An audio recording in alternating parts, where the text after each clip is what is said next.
Bruce, you must have something really good too. Of course I do. It's Bruce Danielson, and I guess I'm here to entertain you too. President and CEO of the Greater Sioux Falls Chamber of Commerce. And tonight, along with the Chamber of Commerce, the League of Women Voters have partnered with us to put on this candidate forum.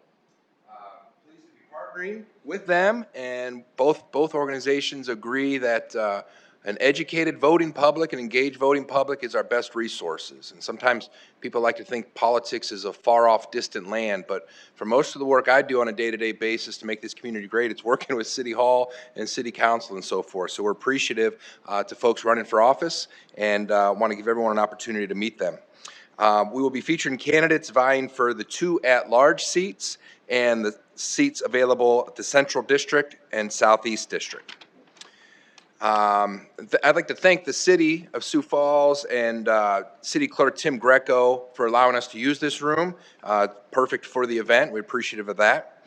And before we kick off the forum and introduce your moderator for tonight, we're thankful for Vernon Brown volunteering his time to moderate tonight. Vernon is the Vice President of Marketing and Community Relations for SDN Communications. Prior to SDN, Vernon worked as a reporter for Kelloland TV for more than a decade. Beginning in 2004, Vernon served 8 years on Sioux Falls City Council, and he remains a very active volunteer in the community. So Vernon, the show is yours. All right, thanks, Jeff. Welcome to the 2022 City Council Forum, hosted by the Greater Chamber of Commerce. As Jeff mentioned, I'm Vernon Brown, and I will be your moderator this evening. We are very happy to have our City Council candidates present with us today. Due to the number of candidates running for the open council seats, we have decided to split this forum into 2 sections. The first one includes 5 candidates running for the Southeast and Central districts, while the second section includes the 5 candidates vying for the 2 at-large seats. Each section will last just over an hour. For our in-person audience, if you have questions, please write them on the cards provided and hold them up for our volunteers to pick up. Please write your questions legibly so I can read them. And remember to phrase the questions to all the candidates so they can all answer. We will not be reading questions addressed to individual candidates. Please understand that I may combine questions on a similar topic. If your question does not get asked today, please feel free to stay after the event and speak with the candidates individually or contact them by phone or email. We would ask at this time you please silence your cell phones. We also ask that you take conversations to the adjacent room so as to not disrupt others who are listening. So today's format for each of the section is as follows. Each candidate will have 90 seconds to introduce themselves, indicate what they are running for, and answer why they decided to run. They may also take this opportunity to address anything that is of special interest to them. Then we will move to the questions. Candidates will have 60 seconds to respond to questions. We're not going to make rebuttals a rule of thumb here, but there may be opportunity depending on how the questioning goes, but I alone will decide whether there's a rebuttal. Candidates, you will all be given an opportunity to respond to each question, but you do not have to respond to each question. I will rotate which candidate is first to respond to a question. At the end of the forum today, each candidate will have an additional 90 seconds for a closing statement, to comment further on issues brought up, or to comment on a topic that was not covered in the questions. Candidates, a timer, Kyle, right there is in front of you. Raise your hand, Kyle, so they can all see you.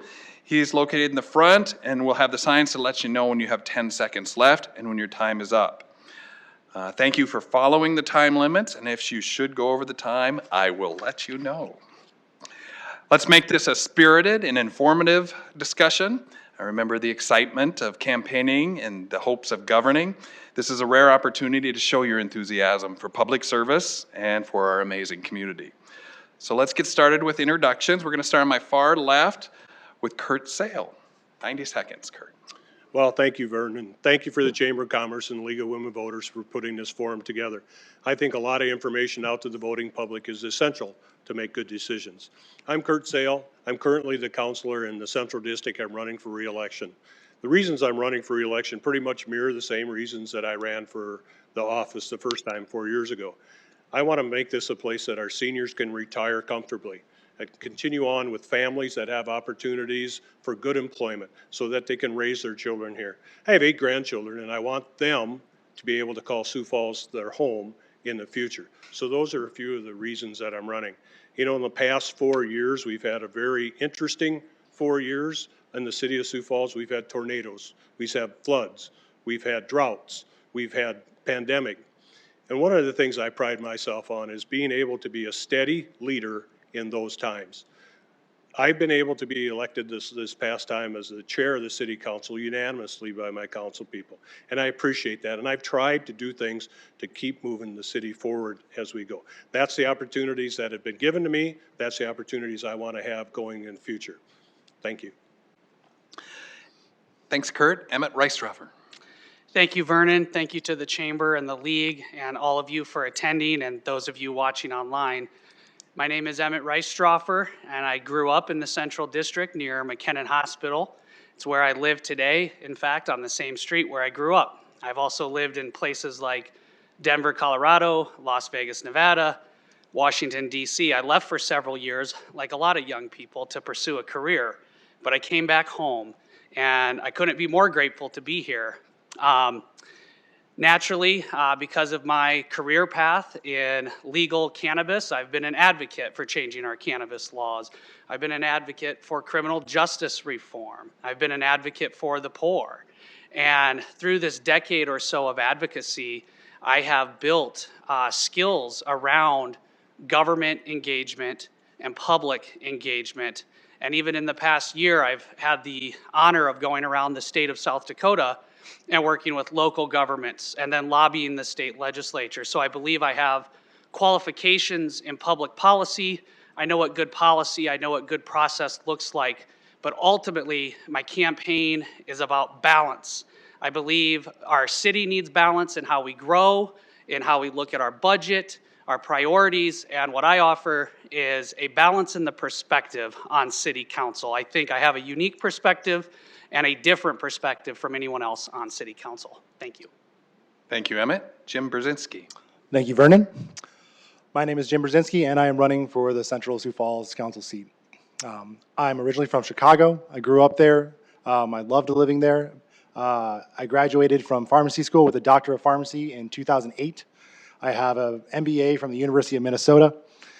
We moved here in 2015 for my wife. She's a physician. She started working at Sanford. When we first came here, we fell in love with this city. We fell in love with the people. It was impossible for us to go out anywhere without finding people that we knew, people who welcomed us to this city.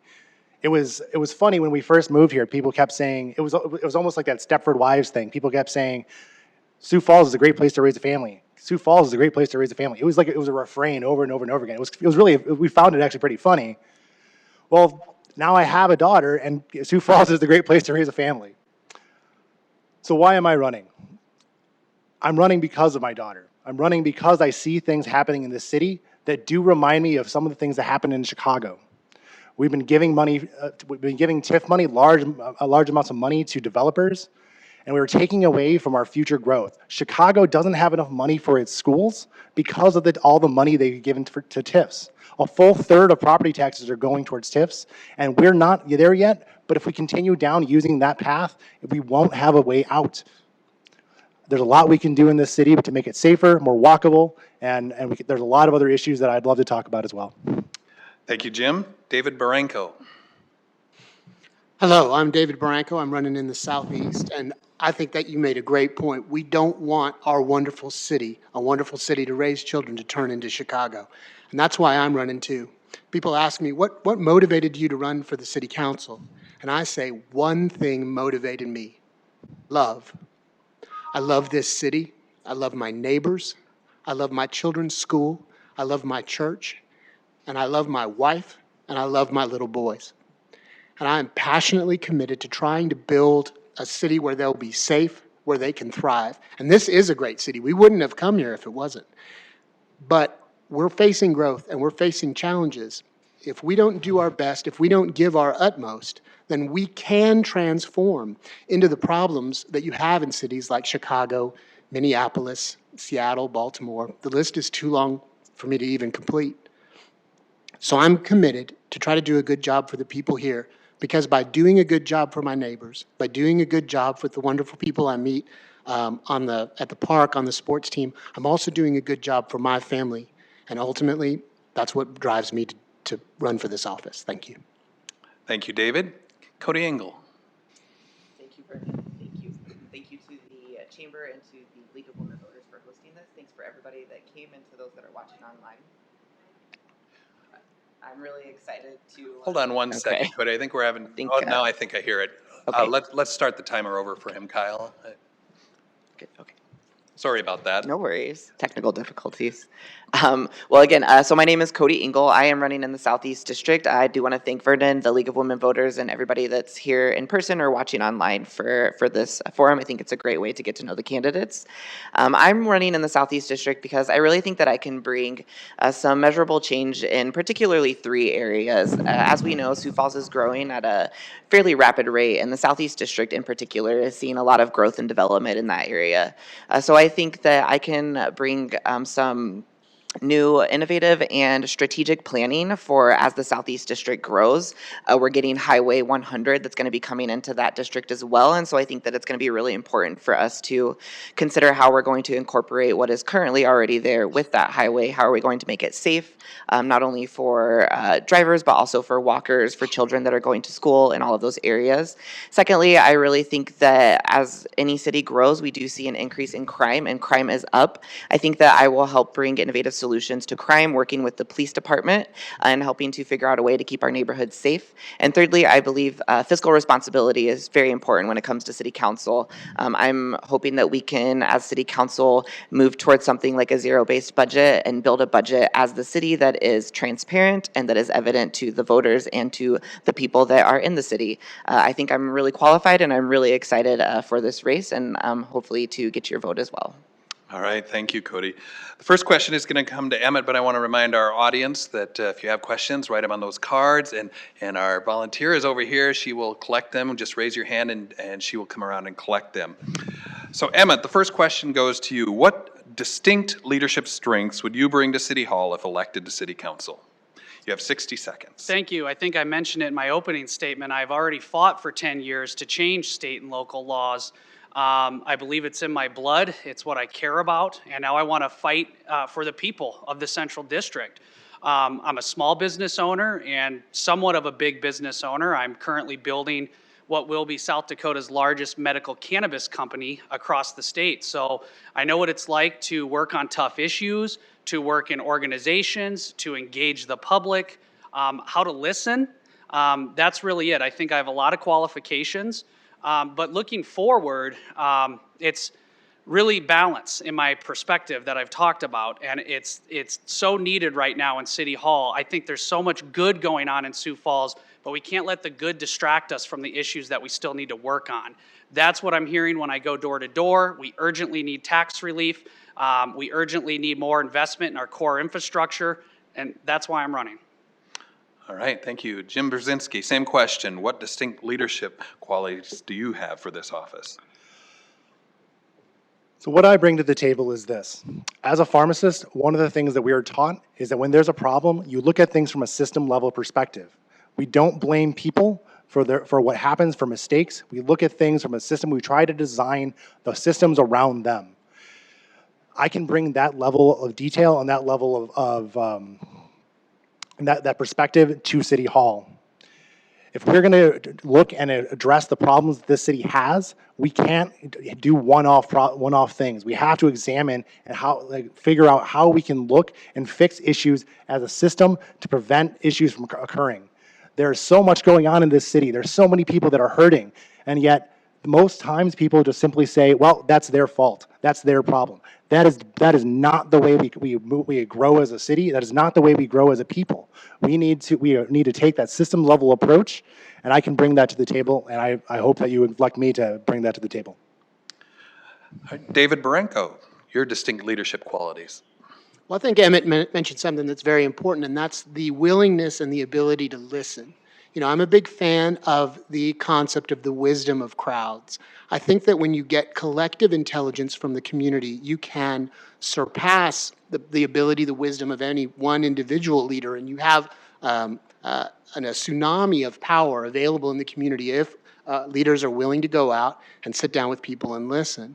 One thing that I've managed to acquire over my years in the professional world is the ability to resolve disputes, whether through arbitration, mediation, or just sitting down with people, having a cup of coffee and negotiating. I know that we've got a lot of terrific leaders, both who are on the council now and who are going to be on the council soon. And I think these people have superb ideas. It's been a real pleasure getting to meet them and hear their ideas. So in addition to bringing what ideas I have, I think I have the strength of being able to bring people together and build a harmonious compromise among them. Cody, your leadership strengths. Thank you, Verdon. Yes, I think that my leadership strengths lie in the factor of a systems thinking approach to problems. I think that a city is a variety of complex systems that are working together for solutions. And as a leader, I think it's important that we really understand that. And we work with other leaders within those systems. We work with other nonprofits. We work with other government officials. We work with the community. We work with the police department. These are all these complex systems that are here in our city. And I think as a leader, I have an understanding of what it means to really integrate all of those leaders together and to try to come up with solutions together as a city. I would agree with Emmett and David as far as that goes. Listening is a really important factor, and that is one of the most important things in systems leading as well. I think that's the strength that I would bring. Kurt Sale. Thank you. Leadership is an interesting issue, especially when you're on the city council. Here's what I can bring. You know, I was 20 years on the fire department, and part of those years I was a captain, and I was in charge of a lot of interesting people in times of crisis. When you have a fire at Morell's or the Hanson building downtown, you learn leadership quickly, and you learn that people will follow. Since that time, I've been on several boards, 10 years on the state AFL-CIO executive board, the Sports Authority, Downtown 2035 Planning Commission, on and on and on. The thing I bring as a city council member is a collaborative leadership. We have diverse opinions on the council. Sometimes they don't get along. One of the things we did last spring was to hold a working session to talk about the extra CARES Act money and ARPA money, and we brought the council's ideas together. We packaged them and brought them to the administration, and every one of them got funded the way that the council wanted to do that. That had not been done for several years prior to that time. So I have the experience, and I've been shown that I've done that several times in the last 4 years. Thanks, Kurt. The next question, Jim, you will start it. It is, as the policymaking body for the city of Sioux Falls, what key initiatives would you bring as a council member? The three key initiatives that I'm really looking to bring forward right now to the city are issues around street safety, around public transit, and around restoration and preservation of our core neighborhoods. These are all parts of a leg of the same stool. Right now in this city, if you want to use the bus, the reality is it's almost near impossible. As the only person who's on this who is actually running for council who uses the bus, I will tell you it is incredibly difficult to try and use the bus. The streets right now are very deadly. You have my entire family was nearly run over by a car just a year ago. Just last week, someone nearly did die because of what's going on. These are all things that we can actually solve. There's a lot more we can do as far as a city to help us protect our citizens and make sure that we're all safe. David Barranco, your key initiatives. I think I'll limit it to 4. Number one, when I've been out talking to voters and knocking on doors and meeting the people in the Southeast, we're very concerned about violent crime. That we have got great firemen and great police. It was my privilege to sit down just yesterday, I think, with the chief of police, Chief Toombs. And while I was in his office, he got a call and grabbed the walkie-talkie. And at that moment, officers of Sioux Falls Police Department were arresting meth dealers with an enormous amount of contraband. And I know that, the legalization of drugs has been an issue in this campaign, and I want to, I'm learning more about it, but marijuana is one thing. Methamphetamine is another, and that is driving violent crime, along with the fact that we have more people moving here. So we're going to have to support the police. I didn't get to all 4 of my ideas, but we'll get some more questions before the end. Cody Engel, your key initiatives. Yeah, thanks, Vernon. I think for my key initiatives, I would agree that crime is something that we definitely have to look at as the city continues to grow. And I think that creating innovative solutions with the police department is one of the most important things we can do as city council. Things like violence deterrence and police working with the police department for ways that they can work. I also think that I mentioned it in my intro, but fiscal responsibility is a really important part as the city grows. So an initiative such as a zero-based budget here on city council, as well as finding a way to help with property taxes that are continuing to rise as the city grows and as the housing market continues to increase. And I think thirdly, that brings me to affordable housing, which is something that we really have to look at as city council, and how can we work with, it might not be our responsibility to provide the housing, but how can we bring initiatives forward with big businesses as well as with community partners in order to help create solutions for the affordable housing crisis that is currently in our city. Kurt Sale, you've had one term. What are your key initiatives for a second term? Well, going forward, I believe there's some unfinished business that we have to attend to, and one of them is the homeless. And it's a problem that is not going to easily be solved. The city of Sioux Falls is very compassionate to people. Along with that compassion comes issues. So as we're more compassionate, more people want to take advantage of that. So what I would like to do in the second term is to hit a reset button on our studies, bring the heavy hitters to the table from nonprofits, from city government, from organized labor, from other places, get them all in a room, and let's really take another hard look at what we can do. The path we're on today is unsustainable, and I think that it really needs another hard look. That's the main thing that I want to focus on right at day one if I'm reelected. Emmett, your key initiatives. Well, there's several that have come up throughout my campaign. Housing has obviously been the most critical issue. I have what I'm calling a housing first initiative. Maybe we would brand it differently, but the point is that housing is the first priority for all of us, whoever gets elected. I'm struggling, I have friends struggling to get affordable housing, and when I'm knocking on doors, I'm hearing about folks leaving Sioux Falls, and that concerns me. So I think that means looking at Shape Places again. When that was last finalized, we didn't have the issue of housing we have today. Let me move on to a couple other issues. Tax relief. We are facing record high inflation, record high prices going up at the gas pump, at the grocery store. I was here last night to speak during public comment, and I want to say it again and again, and hopefully when I'm a counselor, it's time to repeal the sales tax on groceries at City Hall and at the state capitol. If Alabama can work on it, we're one of 3 states that taxes groceries at the fullest tax rate possible. I'm sorry I only got through 2 issues. I'll talk about more later. All right, David, you're up next with how will you collaborate with the mayor, city administration, and other key community organizations to address important community concerns such as workforce development? Oh, well, that's vital. And it was a privilege at the council meeting to watch Councilman Sale, who did a great job chairing the meeting. He's shown me an example of collaborative leadership.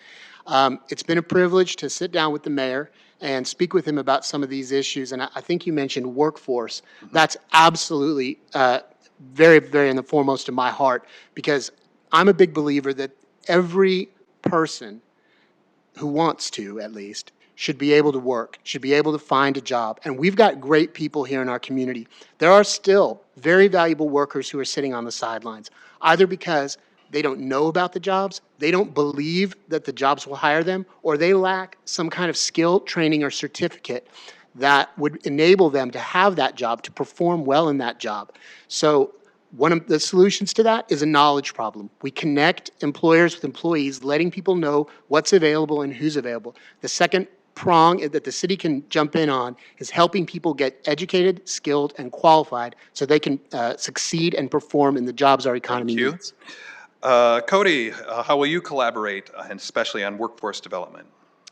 Thank you, Vernon. I think, yes, collaboration is such an important issue when it comes to any decision that's made by City Council. I think workforce development is, again, a critical issue in our city as we see And I think one of the most important things to talk about when we talk about workforce is also equity in workforce and accessibility to workforce. We do have people in the city that want to work that might not have access to, they might not have their identification, they might not have access to materials that they understand, they might not even know that the jobs exist, like David here said. So I think that those are some important issues, and I think one of the ways that we can work on that is to collaborate with the nonprofits in the area and see some of the innovative solutions that they've done around the city, and how can the city council then adopt some of those solutions to make it a city solution rather than putting all of the burden upon the nonprofits. I think we could really work together with them to come up with those solutions for workforce development. Kurt Sale, collaboration, especially in regards to workforce development.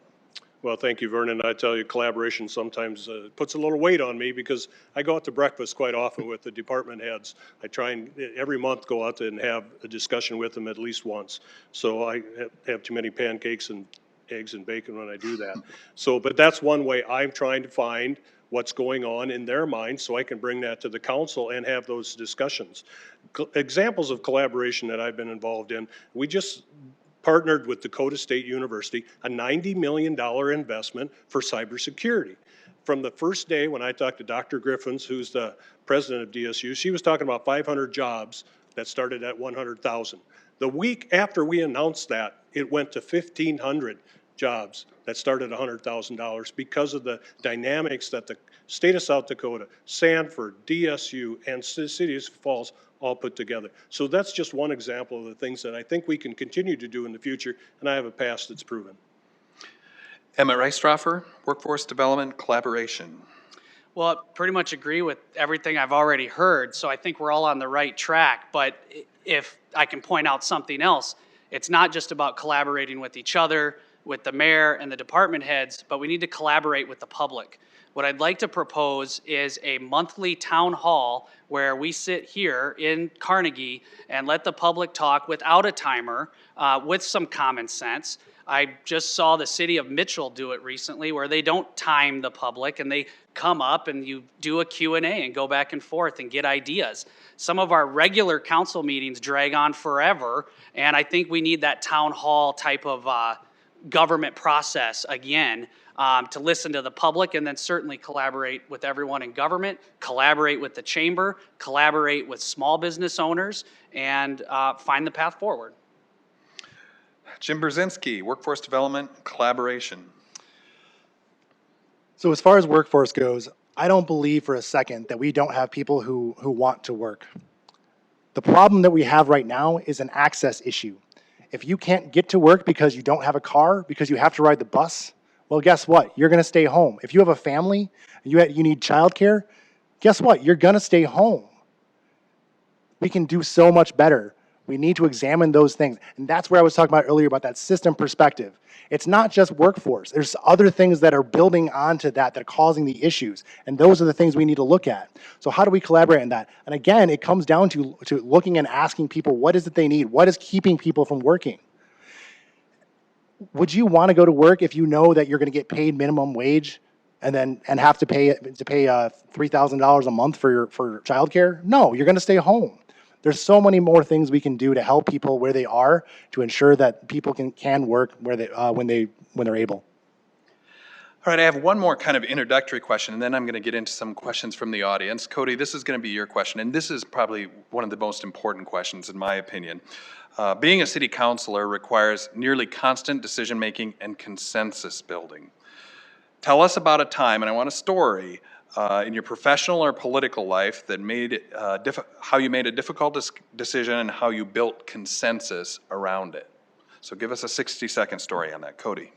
Sure, I think I have a really great story. Actually, my full-time job is as an IT and app support person at a family medicine residency clinic. So one of the important decisions that we've had to make recently is how do we bring better care toward our patients? One of the ways that we did that is through an innovative process through our electronic medical records. If you know something about people, it's that they don't really like change that much. And so there were a lot of people that were unwilling to move toward this new system that we were bringing in. They were unwilling to utilize what was needed to get the patient information, to chart correctly, to understand the medical needs of the patient correctly. And so what I did was really just go around to each individual and take their concerns, write them down, come up with solutions, provide instruction, detailed pictures, detailed of how to do it, and then collaborate with our other supervisors and leaders on how do we distribute this to our employees in order to bring the best care for our patients. I think that's similar to City Council. Thank you. Kurt Sale, consensus building. Give us that 60-second story of how you've demonstrated it. Yeah, I'll give you one that it started out not to be very controversial, ended up being a quagmire for us on the council. The park department had proposed a demolition the Tut Hill House. And some people on the council were very passionate that we needed to save that. Not everybody on the council was passionate for that, and certainly the Parks Department did not want to save the house.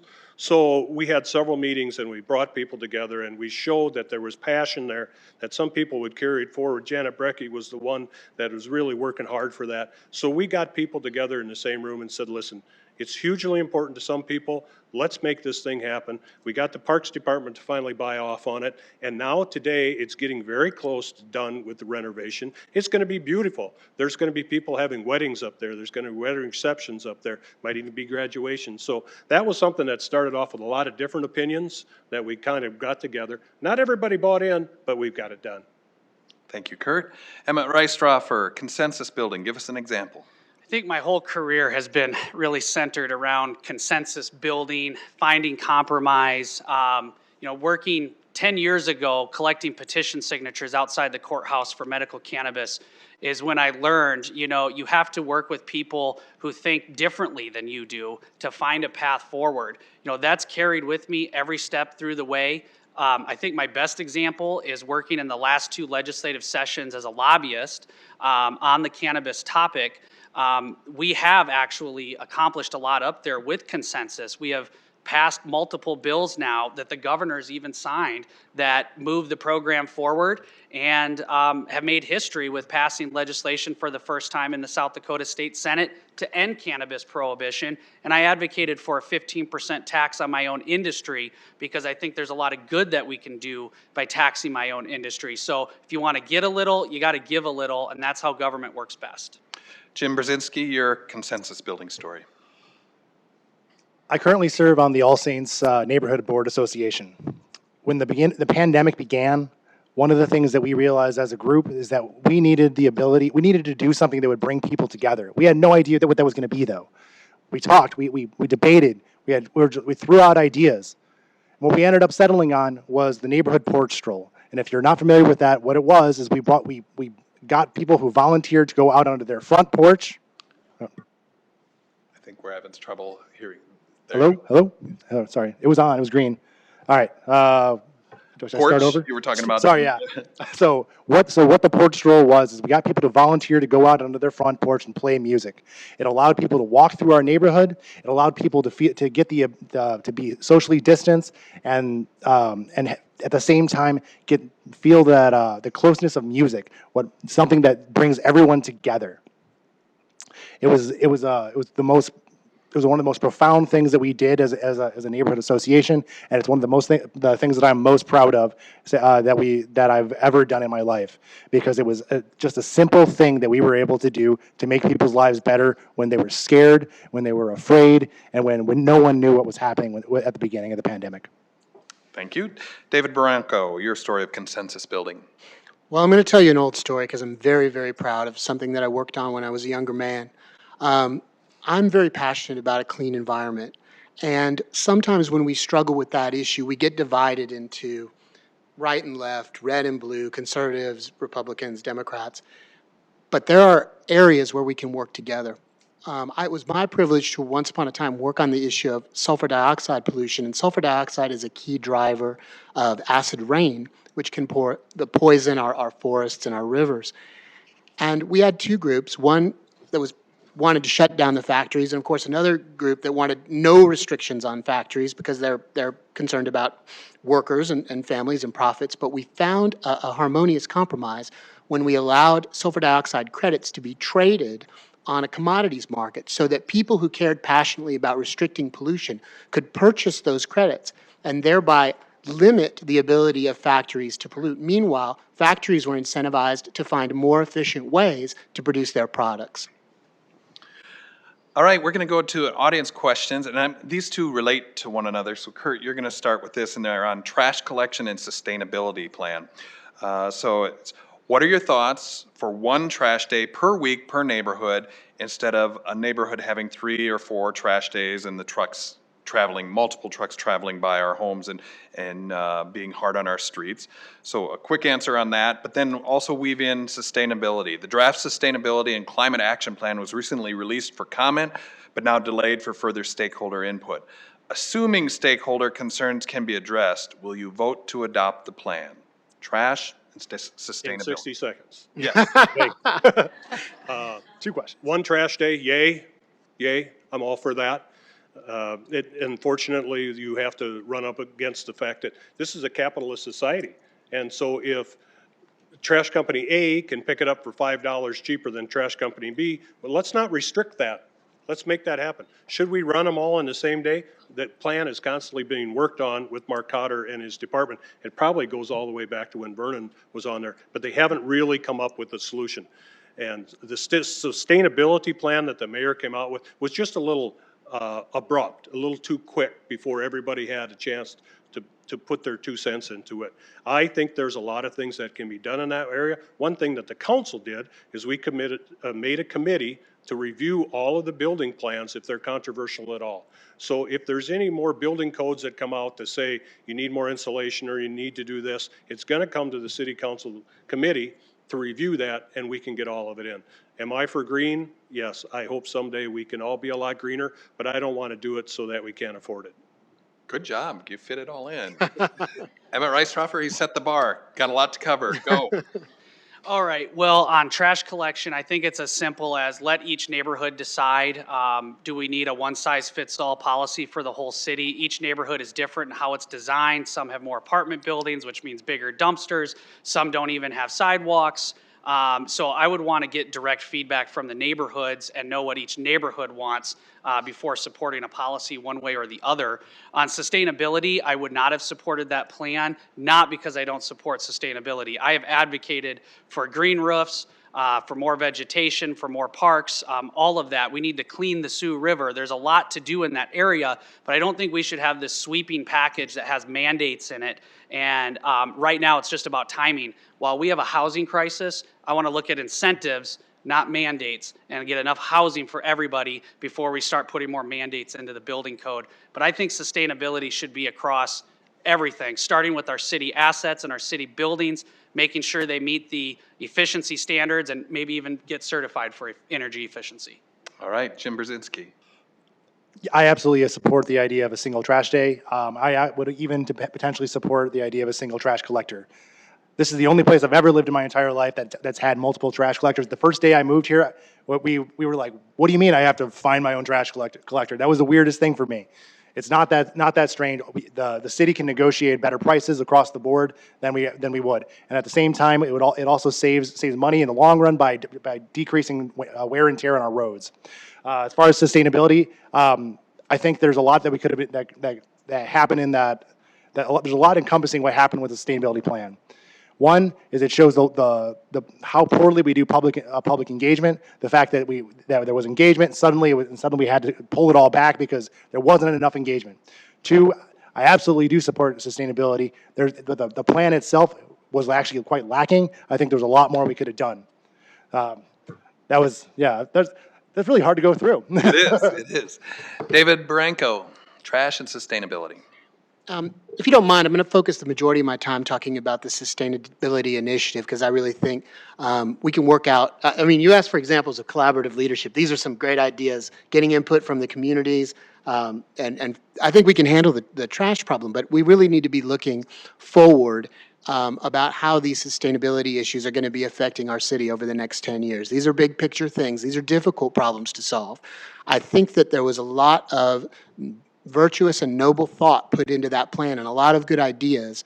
I don't think it's quite ready for prime time. I think it needs some refinement. I think it needs greater input from the council and from the community. One area in particular that I would like to see greater investigation and innovation is using more ethanol in our vehicles. I think that's a great solution that can reduce air pollution, move us in the direction of a green economy, move us towards sustainability, and also it takes money out of the hands of our enemies overseas. And so that's something I'm very passionate about. Cody Engel, finish us out on this question. Sure, thank you. I think that for the single trash collection, yes, that sounds like a great idea. I think it also helps with access for people to just remember one day rather than multiple ones. I know I'm very forgetful. So and for the sustainability plan, I can understand why it was pulled and pushed back for stakeholder input. I think that sustainability is one of the most important things we can look at as our city continues to grow and expand. And I think that that goes back to the idea of strategic planning for our city and how do we really look at this plan from a broader perspective, from a longer perspective, and from a longevity perspective. And so I think it'll be important to continue to look at that plan and see how we can make it work for many, many years, and how we can really bring the input from the public and from the council to continue to bring sustainability into the city with innovative solutions for to help make cleaner air and cleaner water in all of those areas. All right, take a deep breath. You're over half done. It's going quickly. So, Emmett, you're going to be up next, and it's really a housing question, and we have a housing homeless question from the audience here. What can the city do to support our homeless population? But the problem is even bigger than that. And so the question is, as word spreads across the nation about the fantastic business climate in Sioux Falls, many businesses are making their move here. An Amazon fulfillment center, FedEx distribution center, and the Holstone Farms pork processing plant will soon be joining existing businesses looking for employees. While welcomed, this growth has caused a few growing pains, including the decrease in affordable housing. Tell us what specific initiative or initiatives you will implement to make owning or renting a home more attainable for hardworking citizens of Sioux Falls. In addition, what do you understand to be the role of government in creating affordable housing?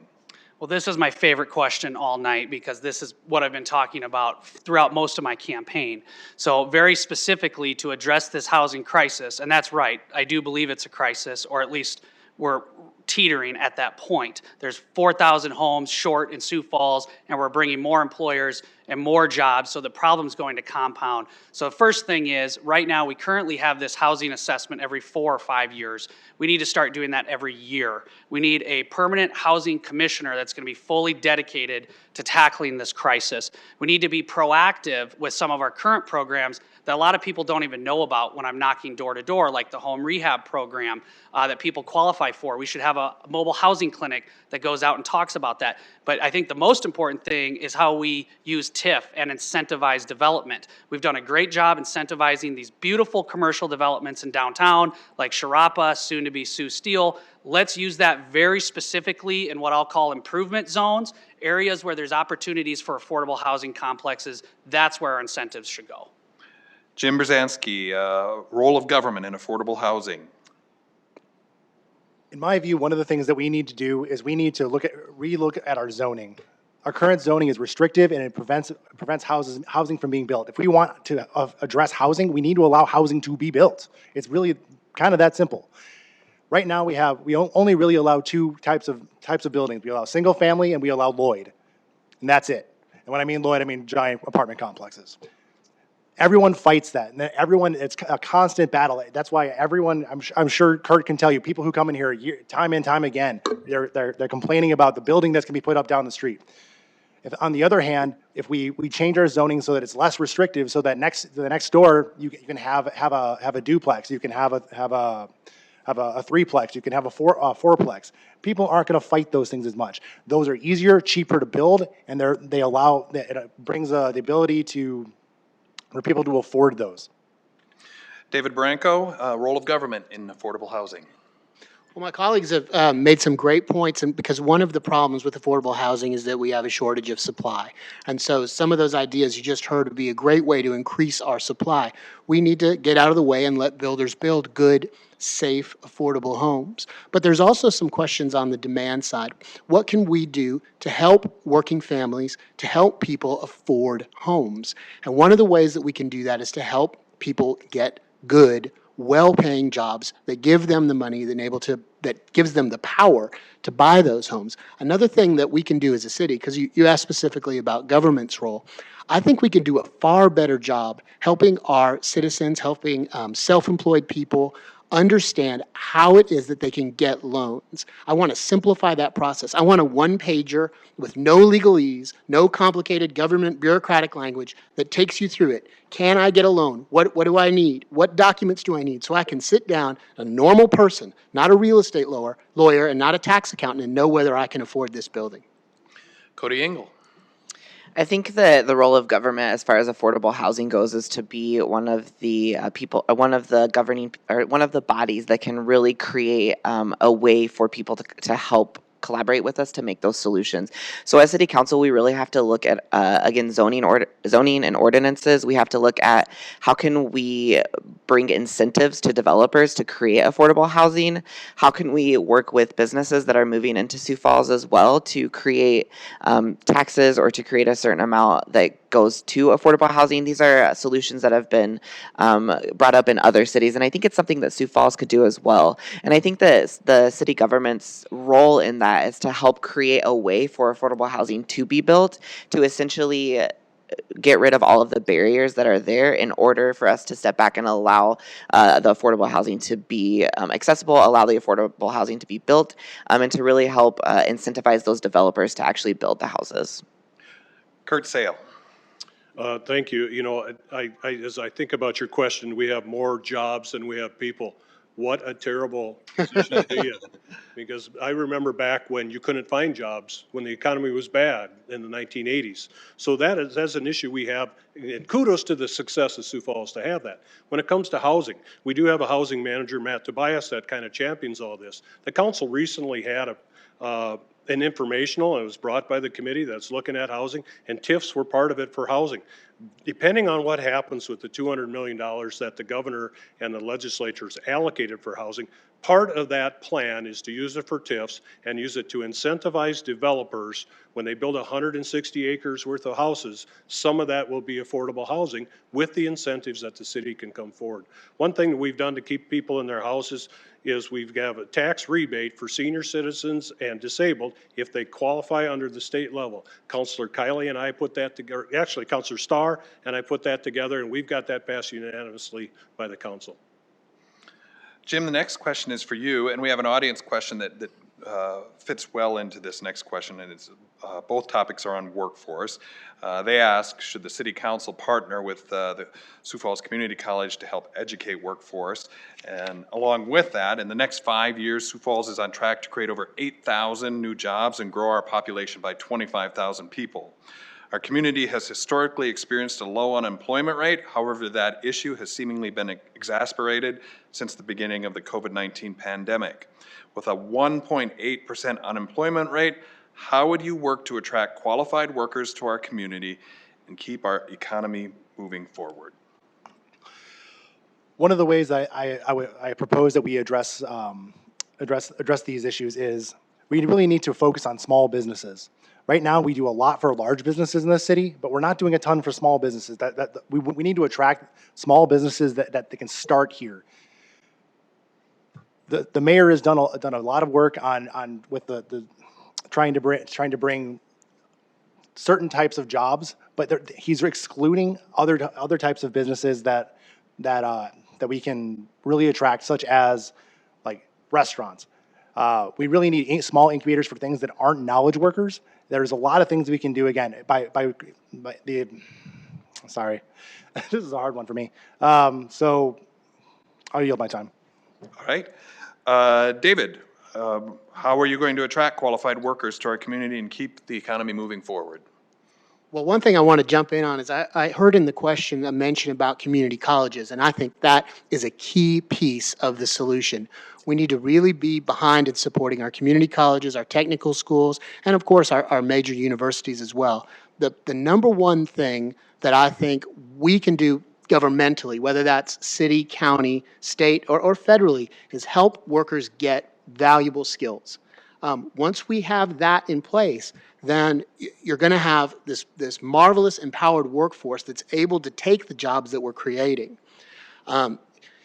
it's a good thing. And you said kudos to Sioux Falls. I'd like to second that. Kudos to Sioux Falls. Kudos to the council. You've produced a situation where we are talking about, the right problem to have. And that right problem is that we've got so much good growth, so many good jobs. We should be excited about that. But then without, resting on our laurels, we now turn our intelligence and our problem-solving ability to the next phase. And I'm excited to be a part of that solution. Cody Engel, attracting qualified workforce. I think definitely agree with the council partnering with community colleges, tech schools, other areas like that. Really, that access to education, I think, is really important. And for us to be champions of that as city council, I think will be really innovative for the city as well as a great step forward. I think that attracting, again, I would agree that working with small businesses is a really great opportunity for us to utilize that and to attract people to move here, entrepreneurs, and to also help create those jobs and create those positions for those small businesses to be able to hire people. And I think that another way to attract that workforce is just to continue, again, as city council and as a city government, to really have the strategic plan, to have a future thought process, so that when people move here, they know that the city is being managed well, that the city is being transparent, and that the city has a plan for the continued growth that we're seeing, the continued jobs that we're seeing brought forward. I think those will all be really important things as we look toward attracting the workforce to the city. Kurt Sale, how do we get workers here? This is a very good question, and I think right now what we're seeing across the country is workers want to come here. That we have an opportunity. I'll take the police force for a great example. We've got trained on-duty police officers in other parts of the country that are giving up their tenure to move to Sioux Falls because the city council and the city supports law enforcement. So they want to come here because they know that. I would say when it comes to small businesses and other businesses, one thing that we need to do is we need to figure out the daycare problem. It is so expensive for young people today to take their kids to daycare. It keeps some of them out of the workforce. So if we could crack that lock and figure that out. I don't have the solution. I'm willing to put the smart people in the room and work on that a little bit. Citibank at one time had a great daycare out there, and people worked at Citibank because of the daycare. I think we can work towards that as a solution. Emmett Reistroffer, attracting workforce. Well, Kurt, thanks for the work you and the current council have already done. We've got some great initiatives already in process. I think the Discovery District is a great example. My big thing about workforce is diversifying industry in Sioux Falls. So we've got a strong finance sector. We have a strong healthcare sector. I'd like to see more manufacturing. Not everybody works on a computer. Not everybody works with the public. Some people work with their hands, and that's okay. We need to be open to more industries. I saw a news article today that shows a large manufacturing center is coming, and they don't even have a single tenant leased yet. But there are people that believe in that potential. I would support that sort of thing. Another thing I'll point out is I am wearing my Startup Sioux Falls lapel tonight. There are nonprofit and private organizations and private individuals who are doing outstanding work right now to help young entrepreneurs like myself. I agree with you, Jim. The small business is just as much as part of the solution as big business is, and so we should continue to support those nonprofits and let those individuals do what they do.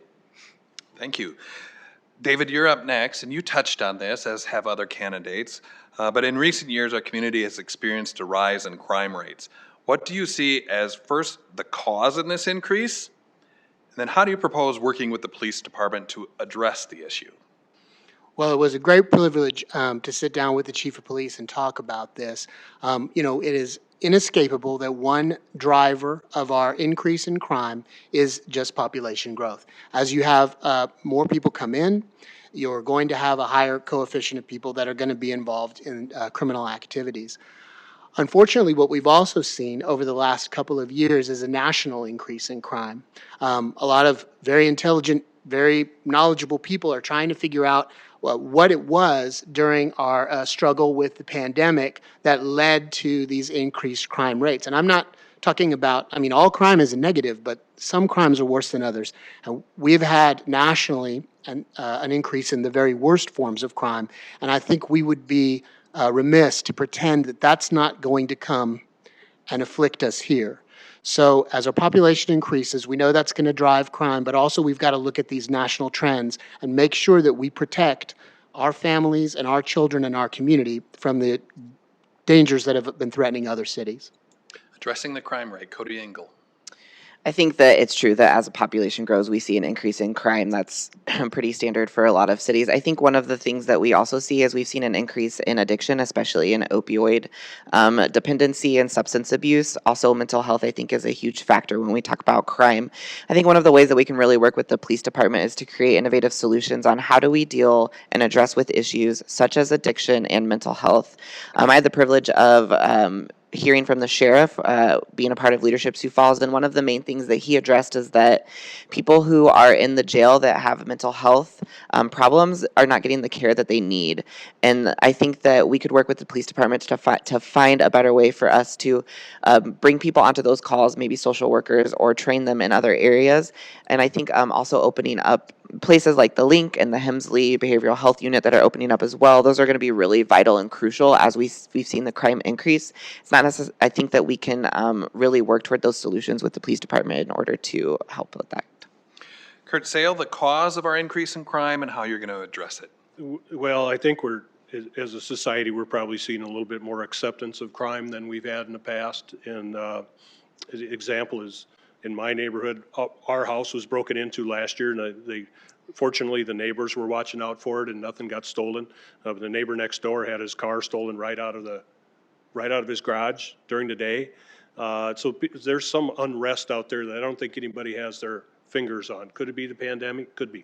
It doesn't mean a lot to us if the percentages stay the same if it's your car that gets stolen.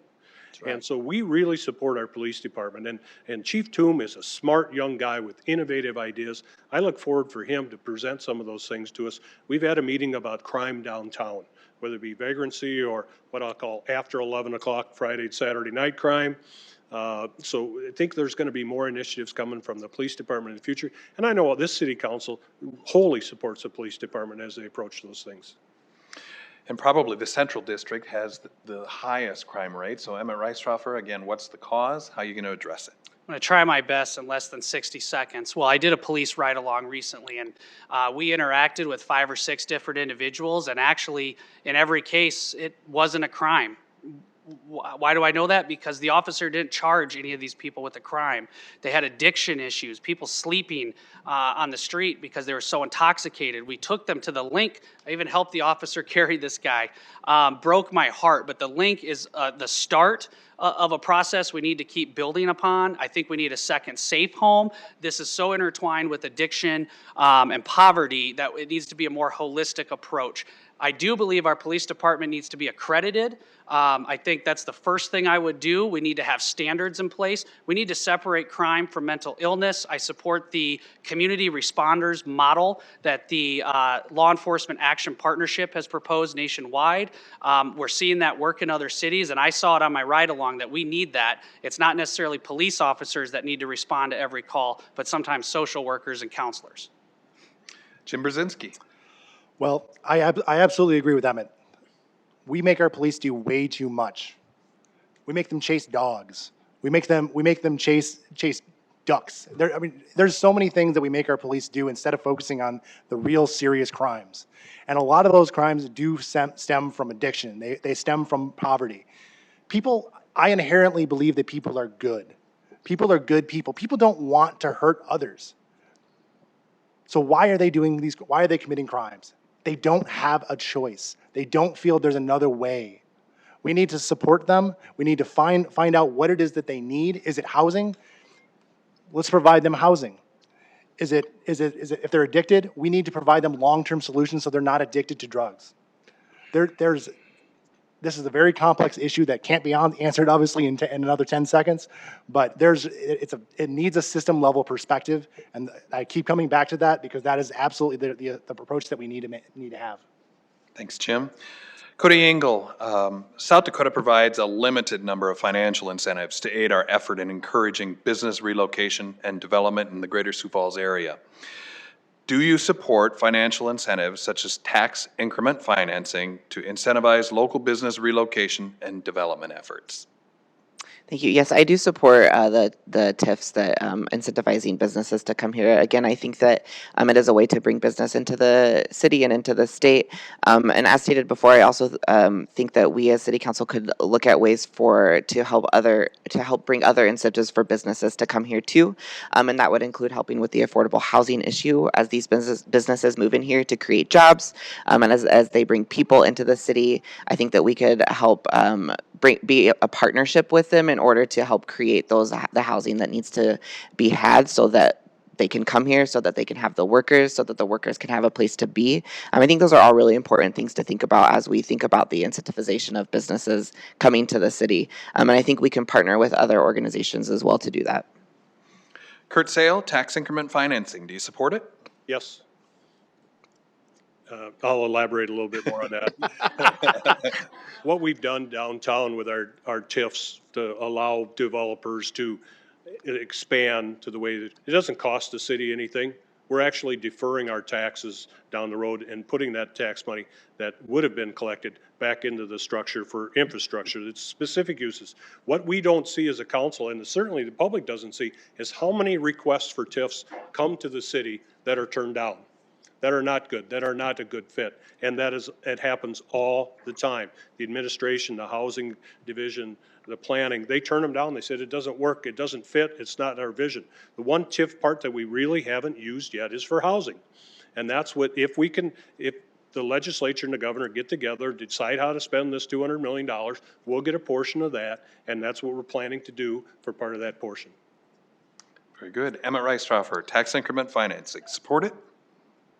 Well, yes and no, but that's part of the problem. I want to take a moment first to commend current City Councilor Janet Brecke, who has mentioned the need for a master plan for our city. So we've got this master parks plan, a master zoning plan, but as we're talking tonight, all these issues are intertwined. We need a master plan, and I would hope by the end, if not halfway through my first term, that we can get there so we have a master plan, because what guides us in those decisions on a case-by-case basis, is this a good TIF or a bad TIF? I think we need improvement zones. We need to identify specific areas that need that type of incentive where development's not happening on the north side, on Cliff Avenue, on Minnesota Avenue, where we have urban blight and areas that are deteriorating. I think we need to be smart about how we use it, not just the largest developers with the best lawyers who come and ask for it. And something that may make some people uncomfortable, but it does seem interesting to me how the folks who receive the most TIF benefits also happen to be some of the largest donors in city elections. Jim Brzezinski, tax increment financing. Support it? In general, I do not support it. I'm the only one who's going to say that.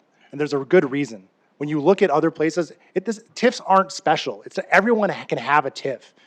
Every city uses that. It ends up being a race to the bottom.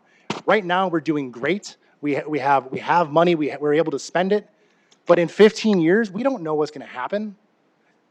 All this money that we're deferring it robs our future growth. It takes away money from schools, and that's what happened in Chicago. A whole 1/3, as I said before, of property taxes go towards TIFs. It's not working. The other problem that we have with TIFs is that they were created with the phrase of where but for something wasn't going to happen. That's not what's happening now. We gave Lloyd $20 million to build a bigger parking garage where they would have built a 450 space parking garage instead of a 900. Was that really necessary? That's our money. That's our money that's not going to go to our children. That's not going to go to safer streets. And I am passionate about this issue. There are so many better ways that people are hurting that we can use that money. Thank you. David? Well, I think you've pointed out some great examples to show that blind application of TIFs is going to be a detriment.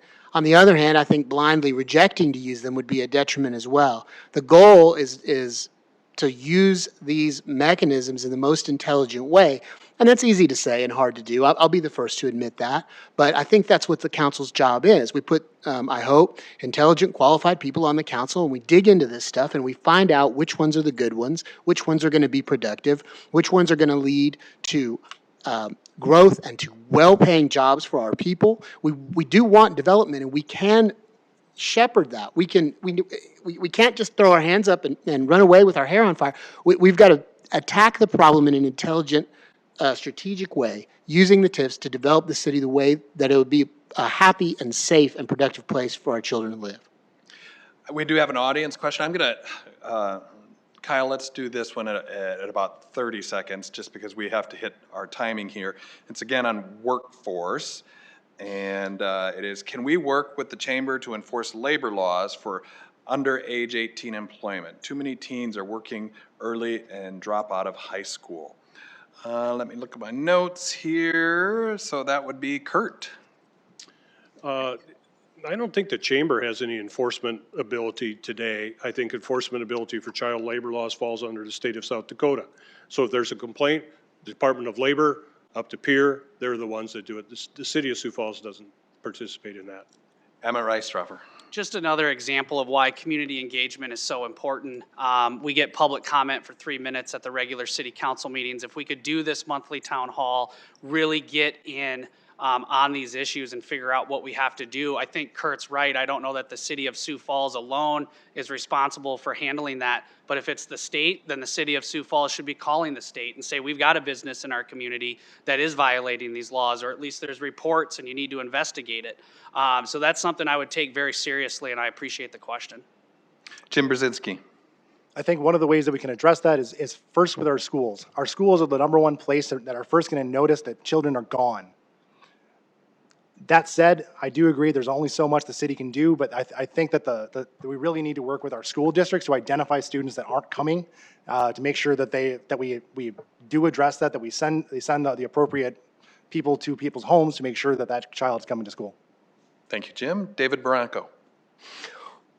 Well, I'd have to agree with the specific enforcement mechanism, but I think looking past that to the underlying problem, I think that right now we've got a situation where teenagers are, their incentive is to drop out of high school because there are jobs that they can make $12, $13, $14, $15 an hour. And from their perspective, there doesn't seem to be the right alignment of incentives to stay in school and get that training and get that education.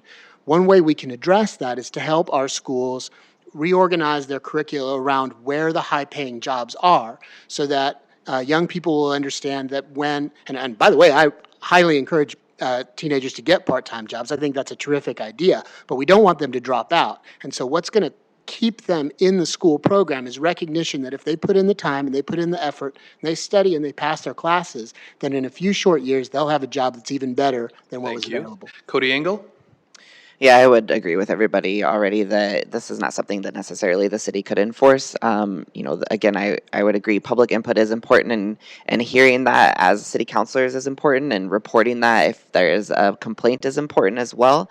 I would agree partnering with schools is a really great idea too. I think we might be able to partner with the chamber to create job shadowing, internships, and other areas that would allow these students to dabble in certain aspects of employment that they might be interested in without actually dropping out of school too. All right, that's all the time we have for our questions in this section. We'll now move to closing comments. Each candidate will have 90 seconds to comment further on issues brought up or to comment on a topic that was not covered in the questions.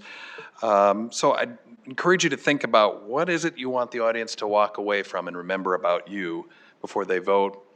April 12th, actually voting is open now, but what is it you want them to most remember about you? We're going to start the opposite direction. Cody Engel, you're going to go first. 90 seconds. Again, thank you, Vernon, and thank you to the Chamber and the League of Women Voters for having us here. I think for me, I'm really passionate about this city. I'm really passionate about helping to bring innovative thought and strategic planning. I'm really passionate about finding solutions to some of the things that we've talked about tonight. I think housing is a really crucial issue that we're going to have to address as City Council sooner rather than later.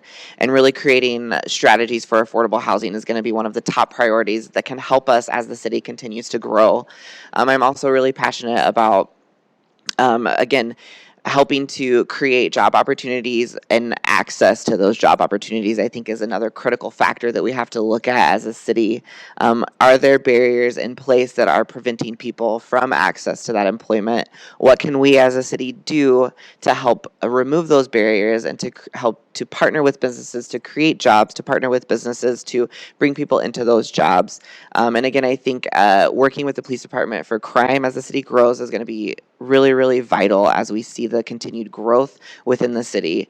And so I'm hoping that when I become a counselor, I can work collaboratively with the rest of the council to create solutions, to create a strategic plan, to help look forward as the future of Sioux Falls as the city grows, and to help with that growth and to help create solutions to the problems that might come with that. Thank you, Cody Engel. David Barranco. Well, thank you, everybody, for coming down and listening to us. You know, I'm one of those folks, I tend to have a lot of ideas, but what I've learned over my almost 50 years now is that the most important thing to do is to listen to other people's great ideas. This has been a great education for me just tonight. And I think the most important lesson is we can never afford to reject an idea just because it isn't ours. You know, people on different sides of the political aisle, people from different walks of life, people with different backgrounds, different hometowns, different trainings, they all bring a piece to the puzzle. Each one of them knows how to unlock part of the door. And if we can bring all those people together, as I think we've seen a pretty good example of here tonight, all listen to one another, all respect one another, and take those ideas. You may not agree with all of them, but sift through them, find the best ones, and always remember that it's not about individual glory. It's about serving the community, it's about serving God, and it's about serving our families. That's what I'd like you to remember about me. I hope I live up to that. Thanks, David Barranco. Jim Brzezinski. The thing that I'd like you to take away today, and the thing that we haven't discussed, is I want to talk a little bit more about transit. Again, I'm the only one that's running that actually uses transit, and I tell you, it is an impediment to the growth of the city. It is an impediment for the people who need it. It is an impediment for the people that are moving here. I've talked to plenty of people who've tried to come here to live without a car, and they can't. They give up. Cars are expensive. If you really want people to be able to afford housing, well, they shouldn't need a car to exist in this city, and right now they do. I've tried to use the bus. To go to the store, it takes 2 hours. An hour, you have to wait for an hour maybe for the bus to come, and you have to wait for an hour for the bus to come back. There's a lot of things we can do to improve access, to improve the way it's designed. Secondly, I do want to talk about safety, street safety. How we build our streets is very important. Right now, we literally have people dying because of the way we design our roads. We don't have to do that. One of the first things I will commit to as a city councilor is what's called Vision Zero, which means there will be 0 deaths on our city streets, and that is attainable. That is not a pipe dream. We can do that. Why wouldn't you want that? Everyone. If people think that it's a pipe dream, but if the question is it your loved one, you will say yes. We should absolutely do whatever is possible to make sure that no one ever dies on our streets. Thank you, Jim. Emmett Rice-Struffer. Sioux Falls is growing. That means the Central District is growing and getting bigger. We're also getting more diverse. Our issues that face us are changing and challenging. I'm sure you've seen them change quite a bit over the last 4 years, Mr. Sale. And I'm not running against an incumbent because I think he's done a bad job. I've told him that before. I am running because I think in the Central District, where I'm from, there is a need for my type of perspective that I have to offer.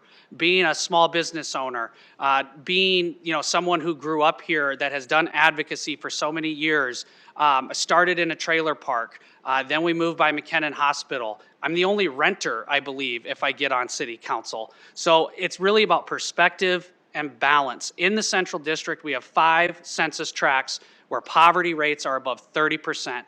So yes, we can talk about how great Sioux Falls is doing, and I am excited about that. Most of us in this room are probably doing pretty good. I think I'm doing okay.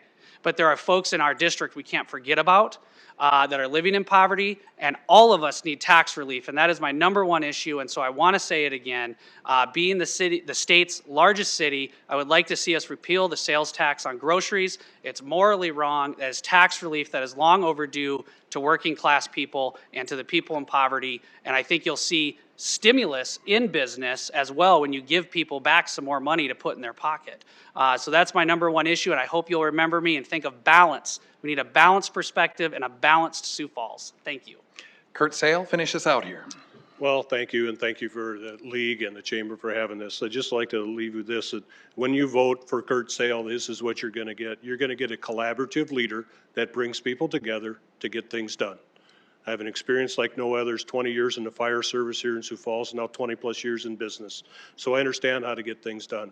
Work well with others, and I'll give you a few examples.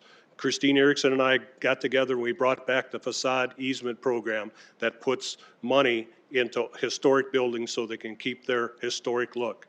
I worked with Pat Starr, as I said, to do the property tax rebates for seniors and disabled so they can hold on to some of their property tax. Councilor Kiley and I worked together to do a down payment assistance program for police and firefighters if they buy in the core of the city. Because if you have a police officer living a block away, the chances of having a crack house, that goes way down. So we brought that forward. We've done a lot as a council. The council is stronger today than it was 4 years ago, and I think we're going to continue to do that, and I would appreciate it if you consider me to vote on April 12th. Thank you, Kurt. Well, we'd like to thank all of our candidates up here, our Southeast candidates and our Central candidates, not only for their contributions to the forum today, but also their interest in serving the community. It's important that people step forward and be willing to put yourself out there. So thank you for doing that. This time we're going to take a break until 6:30, and after the break we will resume with our at-large candidates. And then as we have audience members change out, keep in mind, still fill out those cards for answering questions that you want answered, and we'll take those and make sure that you turn them into the volunteers. We'll be back at 6:30. Thank you.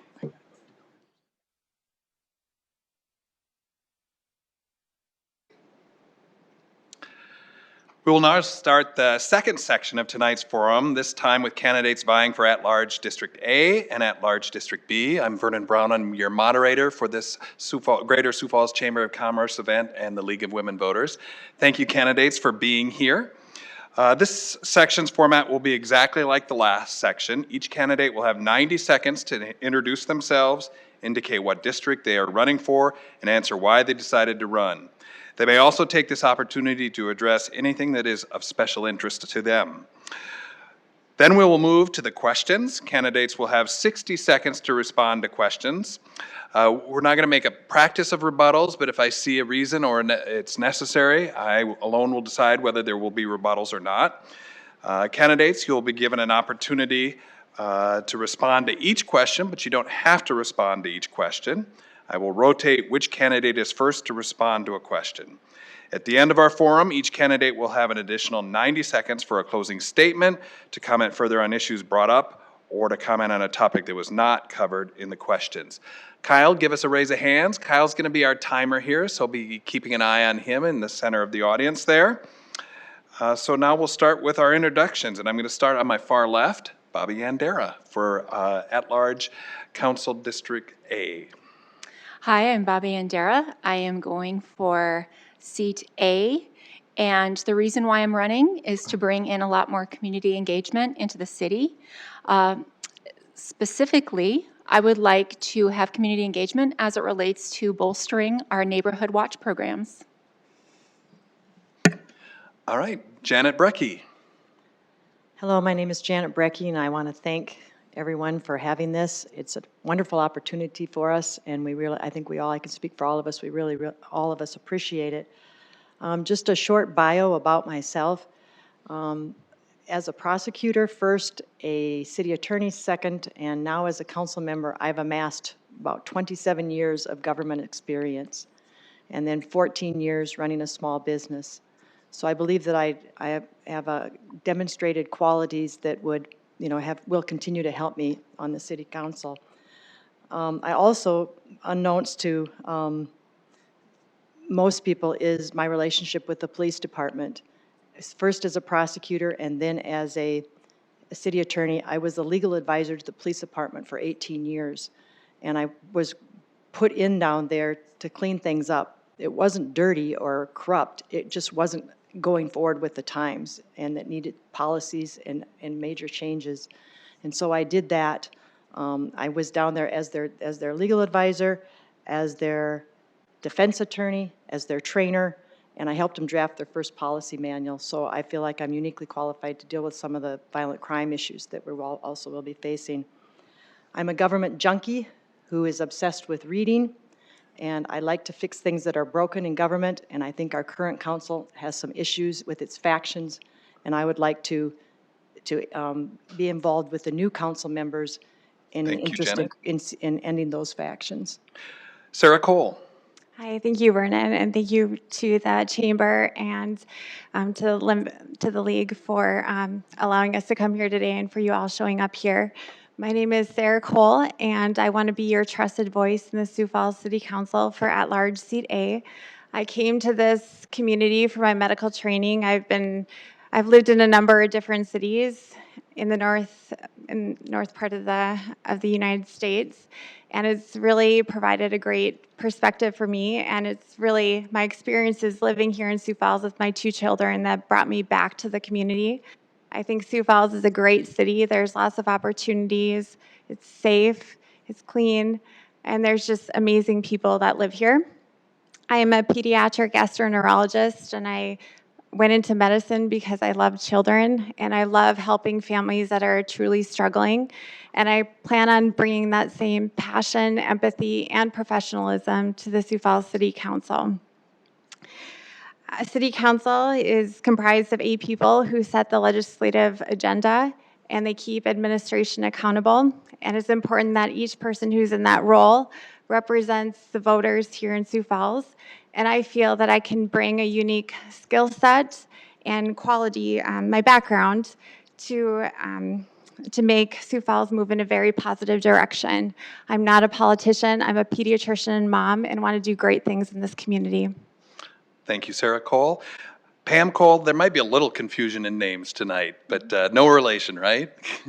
No relation. Yeah, all right. Yeah, but thank you, everybody, for being here this evening, and especially thanks to the Chamber and the League of Women Voters, who I membership with both of them, and I appreciate what they do. I came to South Dakota as a 23-year-old 31 years ago. You can do the math. I was a graphic designer, and I moved to Mitchell with my husband at the time then, and I really have built a life here in South Dakota. We then lived in Brookings, and my kids started school. And I looked at getting involved with the PTA and serving on the school board, and then I ran and served in the state legislature. So my background is the arts, and then public service and nonprofit work. So I think I bring a unique perspective to the council because of that public service, both at the local and state level, and then now at the city level, where we can really build some great public policy together. My husband Mike and I have 5 grown children together, and I work as a nonprofit consultant, and most recently I worked on Medicaid expansion all of last year, and then I focused on something that I really love, which is historic preservation with Nordland Heritage Foundation on Augustana. So I'm really grateful for everybody to run, they're running, and that this opportunity, the last 12 weeks has been pretty amazing, meeting with hundreds of people, visiting with so many people at all of their doors. So thanks again. Thanks, Pam Cole in at-large B. Also in at-large B is Rich Mccroris. And Rich, go ahead, 90 seconds. Good evening, everyone, and thank you for the opportunity to talk about different ideas and policies for the city of Sioux Falls. I'm Rich Mccroris, went to elementary school here in town at Horseman, moved away during middle school and high school, and then came back and went to college at the University of Sioux Falls. Since graduating from USF, I've been serving as a pastor in our community and nonprofit administrator. I'm married, and my wife Shannon is a school teacher here in town, and we have 3 children. I'm running for Sioux Falls City Council because I believe I bring a unique perspective and skills that's needed as our city is experiencing explosive growth right now. There is something that concerns me. I believe we're also building a donut at the exact same time. Now, most of the time, I would not object to a donut. I love donuts, but I believe City of Sioux Falls is building a very unhealthy donut. What I mean by that is this. Our downtown is booming and blossoming, and we're seeing lots of exciting things. Out on the outskirts, we're continuing to see economic development, new job opportunities, but our core neighborhoods are really struggling. Just a couple of blocks out of downtown, Whittier, Terry Redland, Laura B. Anderson, Pettigrew, we've got some real challenges in those neighborhoods. For the last 10 years, I've tried to work with people in Sioux Falls regarding poverty, and I think I bring an experience and perspective that's needed to help us understand what policies need to be set, what groups need to be formed, so that we can have thriving core neighborhoods in our community. So I look forward to talking about a bunch of different ideas tonight, so Sioux Falls can continue to have healthy growth and renewal. Thanks for those introductions. Janet, you're going to receive the first question. So what distinct leadership strengths would you bring to City Hall if reelected to the City Council? Well, I think all of my years of experience in city government and the depth of knowledge and understanding I have from being both as an employee for years in city and state government, or city and county government, and then now as a council member, you know, makes me uniquely qualified to really understand in a separate way than anyone else this particular government itself right here in the city of Sioux Falls.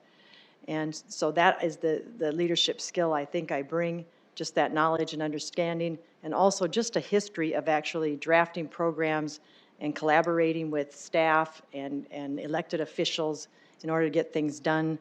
Two of the highlights of my career were Projects Nice and Keep, which are neighborhood improvement programs which have been internationally recognized, and which I presented back in, I presented it at San Francisco in a conference and out in Toronto, Canada. They're still thriving. I still have a third program I'd like to write, Project Raise All Individuals to Safer Environments. Thank you, And Janet. So that's what I would like to do. Thank you. Sarah Cole, your distinct leadership strengths. So one of the leadership characteristics that I can bring to the city council is my ability to collaborate with others. In my day-to-day job, I definitely work as a team. It's not about me, it's about my team and working with parents and families for the best possible outcomes for their child. In the same way, I will bring that same skill set to the council in developing relationships with directors, my constituents, and other council members to really create positive change. I'm hardworking. I went through extensive training. I love challenges, and I'm not afraid to make really difficult decisions. In my day-to-day job, I deal with life and death situations, really hard times for families, and I believe that it's all about relationships that you have with others. Thank you, Sarah. Pam Cole, your distinct leadership strengths. So I'll go back to that public service experience that I have that is very extensive, from not only 6 years on a school board in Brookings, but in the state legislature as well. And when I served in the state legislature, I worked on health and human services, commerce, and then taxation. And I was the person that then Governor Rounds, Secretary of Tourism, decided to work with me on what we now call the entertainment tax. So in 2010, I worked through that process as a member of the minority party with the governor's office to make sure that I saw that through. And in fact, that bill had died, and I brought it back to life on crossover day and got it through all four chambers, the committees on the chamber, and then it went to a full vote. So that's a type of persistence and the abilities that I have in creating public policy. And it is building, finding what are the issues, what are the needs that you have. And that was we forecasted what cities would need. And now here we are with a lot of money in our coffers to work with. Thank you. Rich Mccroris, your distinct leadership strengths. Thanks for the question. I think there's two things that stick out to me. First, I bring to the table an ability to identify a common problem and unite resources to meet that common problem. For example, we've got children in our city that don't attend preschool. I had the opportunity to participate in forming the Sioux Falls Hope Coalition that said, we've got a problem, let's bring resources together. The school district, businesses, faith community, and let's solve that problem. So I bring a skill set of collaboration. The second thing that I bring that I think is really important is the ability to engage with the public. I've been very disappointed in many of our elected officials with their unwillingness to stand before the public, specifically the public who oftentimes disagrees with them, take questions, and engage with public on specific ideas. I believe I bring the skill of saying, let's have a public forum. I'm willing to listen to ideas, share perspectives, and I think that's important as an elected official. Thank you, Rich. Bobby Andera, your distinct leadership strengths. Well, one thing I didn't mention earlier is I'm a United States Air Force veteran, and I entered the military during Desert Storm. We woke up one day, our squad did, and we found out that almost every NCO was shipped out overseas. So we had to manage an entire hospital laboratory at Wilford Hall Medical Center, and we needed to pull together, and we needed to figure things out real quick. We were given some standard operating procedures, and the next thing you know, we are running a laboratory in the hospital at a Trauma 5 center. So the other thing that I bring to the table is I am trained in Lean. And Lean Six Sigma is very important because what it does is it reduces waste. It allows whatever type of environment you're in to make sure that everything is being done efficiently, and it's also there to make sure that there is no waste and the money's being spent appropriately. I also bring audit skills as well, so I'm very good at auditing. I'm a compliance officer for the laboratory at Sanford, and that's what I can bring. Sarah Cole, you're getting the next question first. As the policy-making body for the Sioux Falls, City of Sioux Falls, what key initiatives would you bring as a council member? So going door to door, the biggest number one issue that voters talk to me about are safety within our community. So making sure that our police have the resources that they need to be able to tackle some really challenging things. Some of those things include human trafficking and drugs that are increasingly more common in our community, including fentanyl, cocaine, methamphetamine. The other issue that I have concern about is daycares here within this community.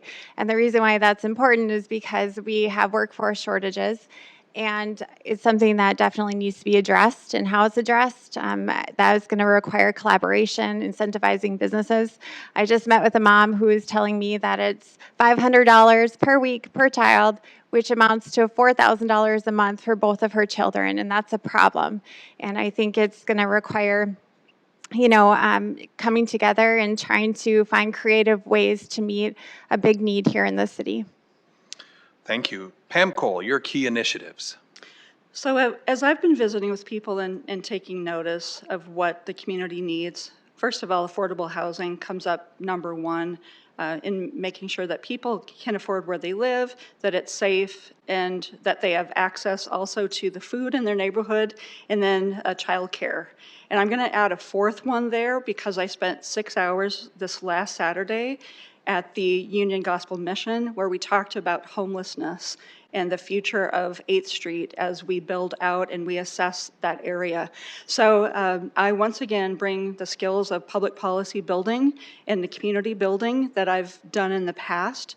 And when we look at offering ideas for childcare, the school district is doing some amazing things. In fact, they're going to be building a nonprofit, and they're going to be giving free daycare or childcare after school for between 4,000 to 6,000 kids. So that is the plan of our school district. Thank you. Rich Mccroris, your key initiatives. I think three things specifically stick out. First, you're going to hear a lot of conversation tonight about housing, and rightfully so. It's the number one issue in our community. So the first initiative is, I believe, infrastructure for housing, not just affordable housing, but also workforce housing and infrastructure for first-time home buyers. We're going to have to make an investment to incentivize developers and also make public investment for infrastructure for first-time home buyers and workforce housing alongside affordable housing. Those are all very different things and complex things, but the first initiative is infrastructure. Second one is renewal in core neighborhoods. I'm very passionate about the Whittier Heights neighborhood, identifying street teams, focusing on families that have children that are homeless and finding a specific opportunity for them. The third initiative is strong law enforcement. I've been a volunteer chaplain for 10 years. I've been on over 100 police ride-alongs. I've had a unique experience of seeing what we need to do to make sure we maintain a strong law enforcement. Thank you. Bobby Andera, your key initiatives. My key initiative overall is going to be reducing crime. I have had an opportunity to talk to Chief Thum, and it was a great conversation. Currently, I'm underway. I'm actually building my own nonprofit. It's called Strong Men, Strong Women of South Dakota. And what I want to do is take that one step further and make our communities strong, called Strong Communities. And what that would be is that would be building a robust infrastructure for neighborhood watch programs, but it goes a little bit farther than that. It goes to police training for our civilians. It also goes to making sure that we have correct advertisement out there to make sure that people stay safe, and getting the community involved. It's the community engagement that's really important. And also bringing the community together.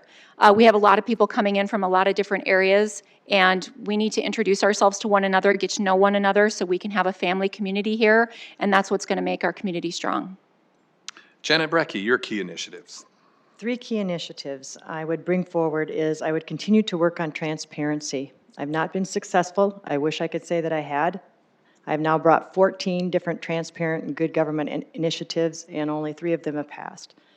I look forward to working with new council members because when the makeup of the council changes, there's always new opportunities, and I believe that this would really help.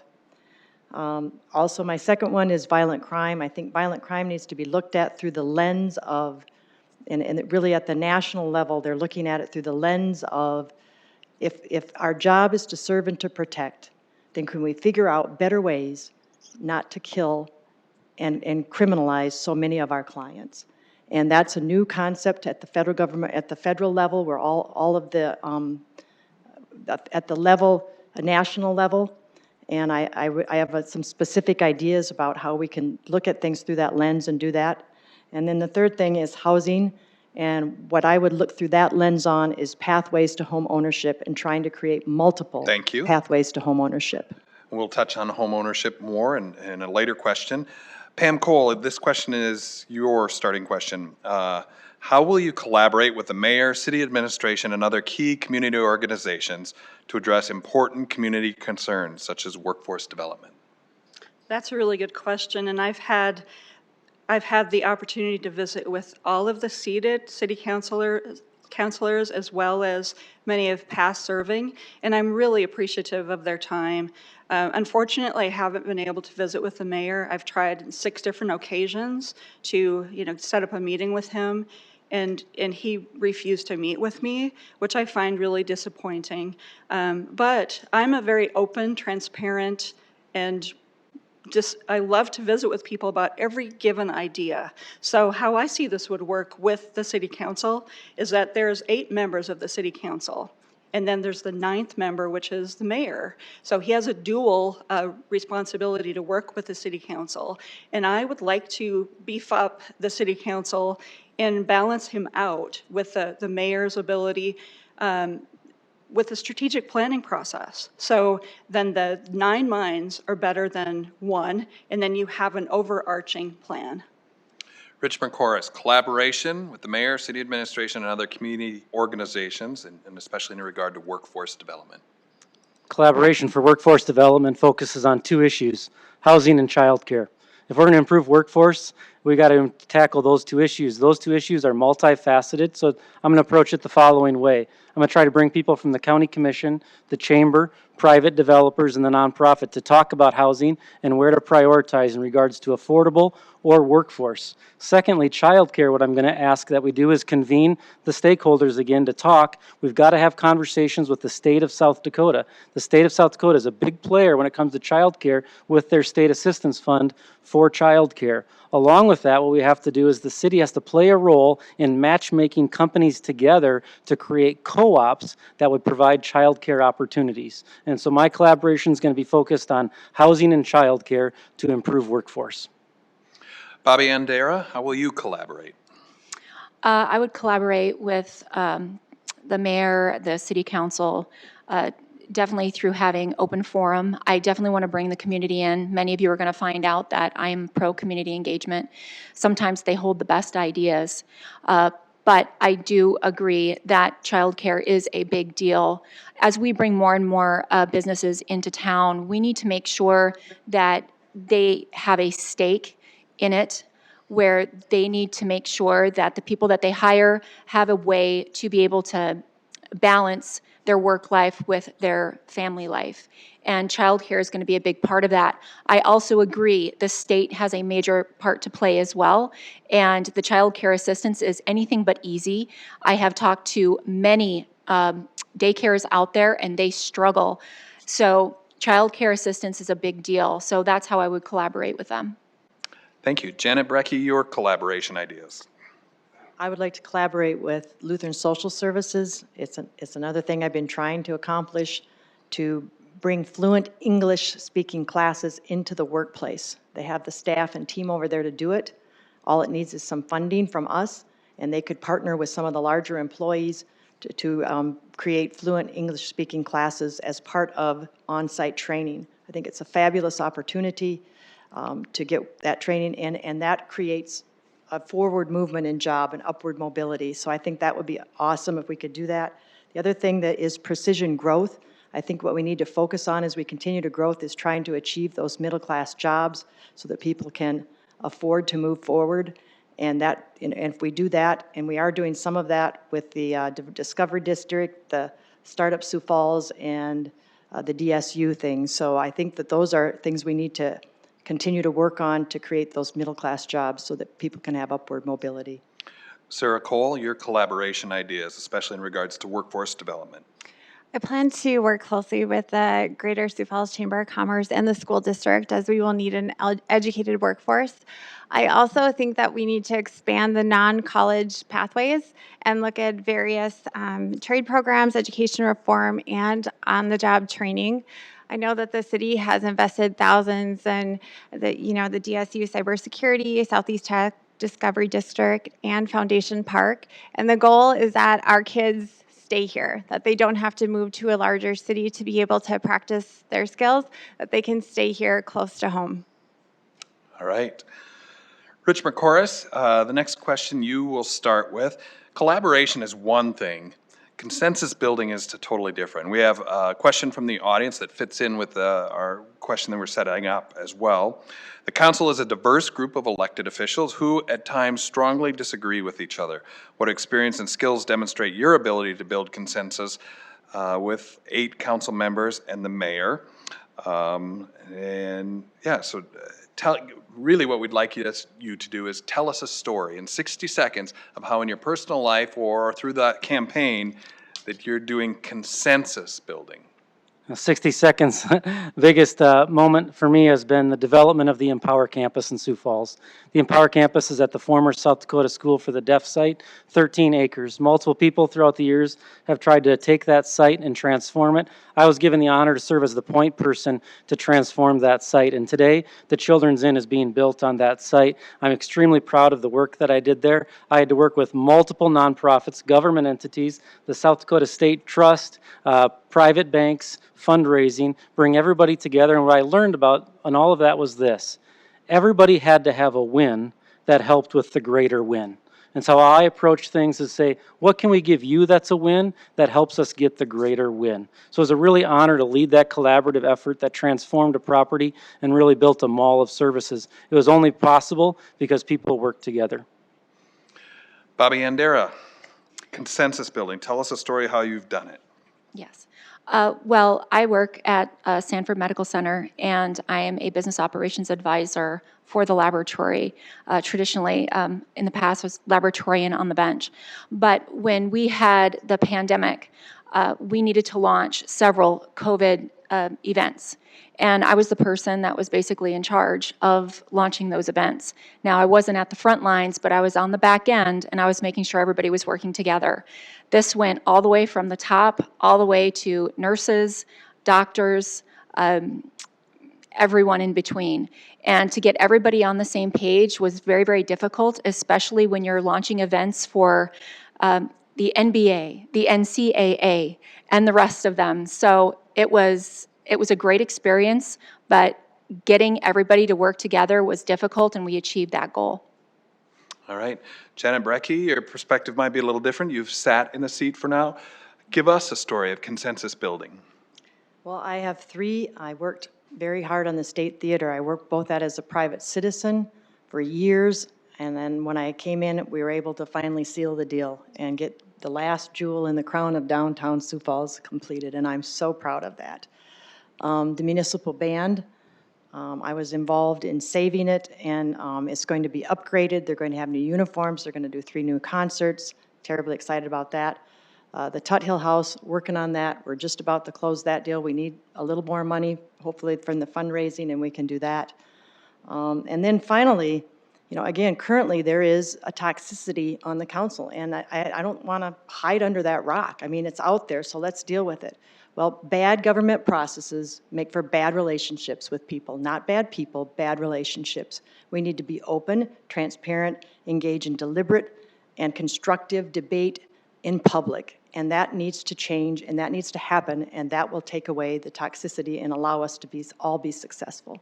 Thanks, Janet. Sarah Cole, give us a story of consensus building.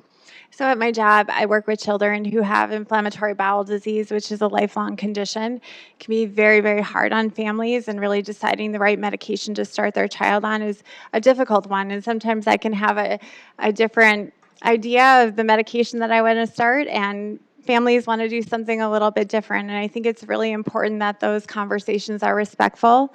I think it's important to try to see it from the other individual's point of view, to address all concerns, and those concerns are very valid, and coming up with a solution that works for both of us, both myself and their child, is the goal.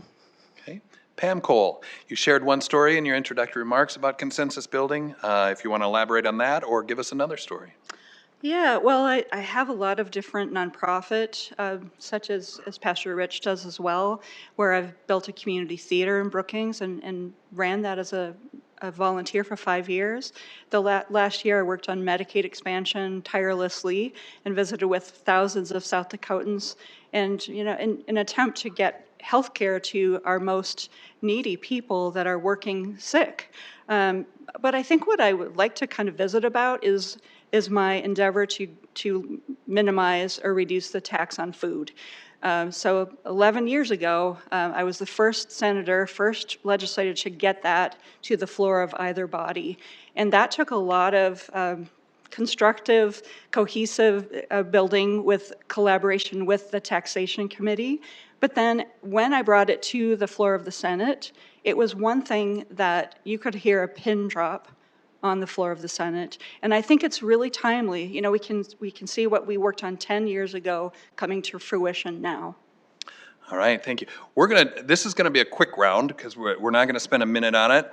But this is a question from the audience, and Bobby, we're gonna start with you. It's really a yes or no answer. If elected, would you be willing to use transit for a week to get to your daily needs? Yes. Janet? Yes. Sarah? No, because transit does not come to my home area. Okay. Pam? Can I elaborate? Briefly. Okay. When I first moved here with my daughter, she used transit from Lincoln High School to come to where I worked. So I definitely would. My brother also relies on transit. Rich? Yes. Very good. All right. Next up will be, these are a collection of 3 questions, but they all kind of fit together. Janet, you're going to start it. And the first part of it is probably a shorter answer on trash collection. What are your thoughts for 1 trash day per week per neighborhood instead of the neighborhood having multiple trucks coming through on every day? So do you support that? But then along with that, the other questions are, what do you think will be the biggest impacts of climate change in Sioux Falls, and how do you think they should be addressed, which also leads into the sustainability plan and climate action plan. Will you vote to adopt it if all the concerns are addressed? So do you support trash 1 day a week in neighborhoods, and then where are you at on the sustainability plan? I'm very familiar with our trash situation. I've been involved with it, way back when I was in the city attorney's office. And we have a very unique system. It is a free enterprise system, so it just won't work to have a single day. As long as we want the free enterprise system, we're going to have to provide flexibility.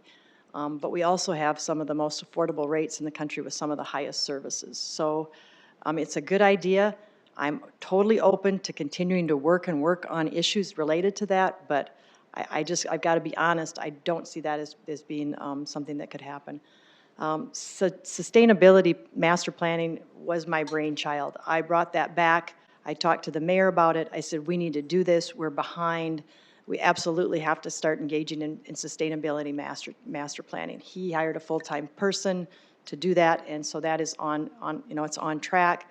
Yes, we can come up with a plan. We need to come up with a plan, and we just need to start small and then work to big. Good job compacting all that in there. Sarah, same question. Trash, 1 day a week in neighborhoods, and then where you're at on the sustainability plan, and will you support it if the current concerns are addressed? Yeah, so I would be a proponent of trash being picked up on 1 day a week for the city. So I read through the Sustainability and Climate Action Plan chain that came forward, and I think there are some really great things in that plan, including improving the walkability of our city and increasing the tree species diversity, as well as getting the river cleaned up. But there are just some things in there that I do have concerns about in terms of cost to develop electric cars. I think it's great, but at this point in time with inflation, that's just something that people can't afford and it needs to be taken into consideration. Pam Cole, it does strike one as odd that we're talking about sustainability but have multiple trucks traveling our streets every day. Your thoughts on trash collection and then sustainability? So with trash collection, I think we have a more capitalist model right now, and I think that's completely fine. And I really think we need to allow businesses to adapt and utilize and recycle and have grow their businesses.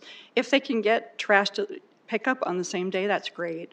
Now with the Sustainability and Climate Action Plan, I want to commend the 30 people that worked on that for 18 months.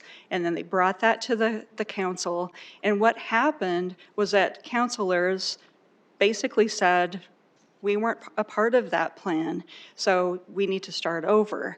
And I think that is part of this disconnect right now that the council and the mayor have. So if we start with an overarching strategic planning goals, then that would really be helpful.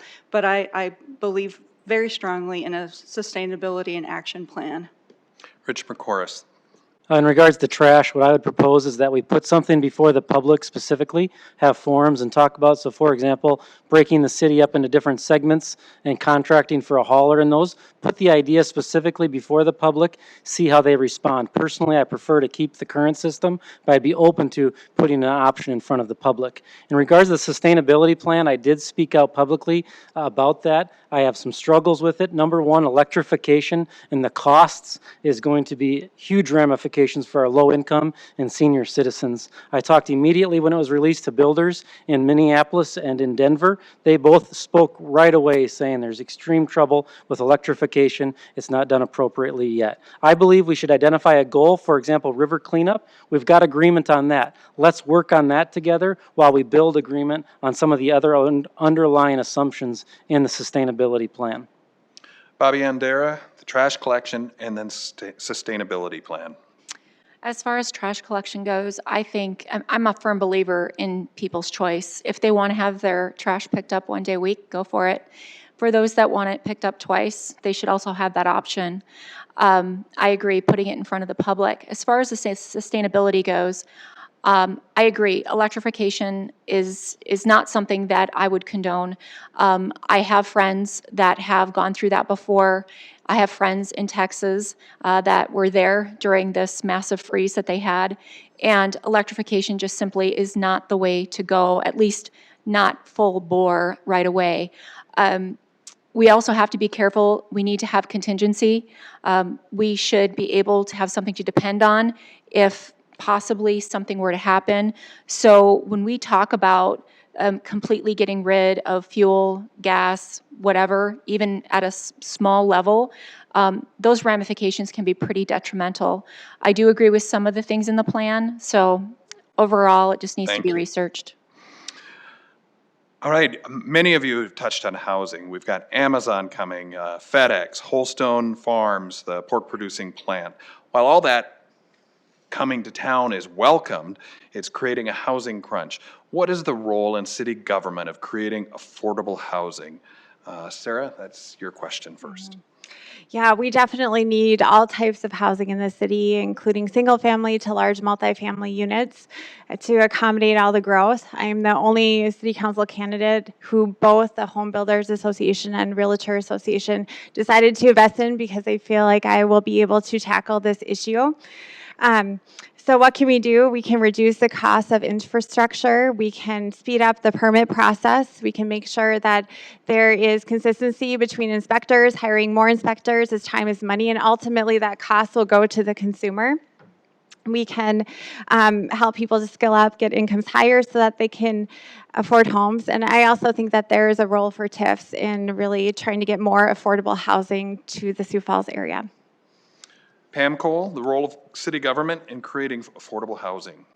So the best way for people to afford houses if they earn a living wage. So that when we entice or we go into agreements with such organizations or businesses like Amazon, that it's really important for us to ask them to play their role, to help build on the housing plan that we have and probably put some money in as well.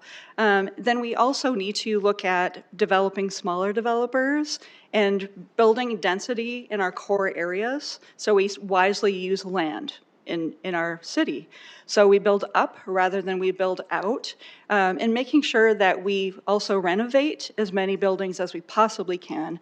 I've served on historic preservation the last 5 years in Sioux Falls and 6 years prior to that in Brookings. So, understanding that we can reuse, move some houses, and then not always build from scratch. Rich Mccroris. As I've spoken already, housing is the number one issue. I think number one is we've got broad agreement on TIFs for workforce housing. I don't believe TIFs work for affordable housing. They're very different things. Affordable housing requires 25% equity up front to make it affordable for people. We don't realize that. So if you're building a 32-unit affordable apartment at $4.8 million, it takes $1.2 million up front to be provided to make it truly affordable. I'm going to say something that could get me in a lot of trouble.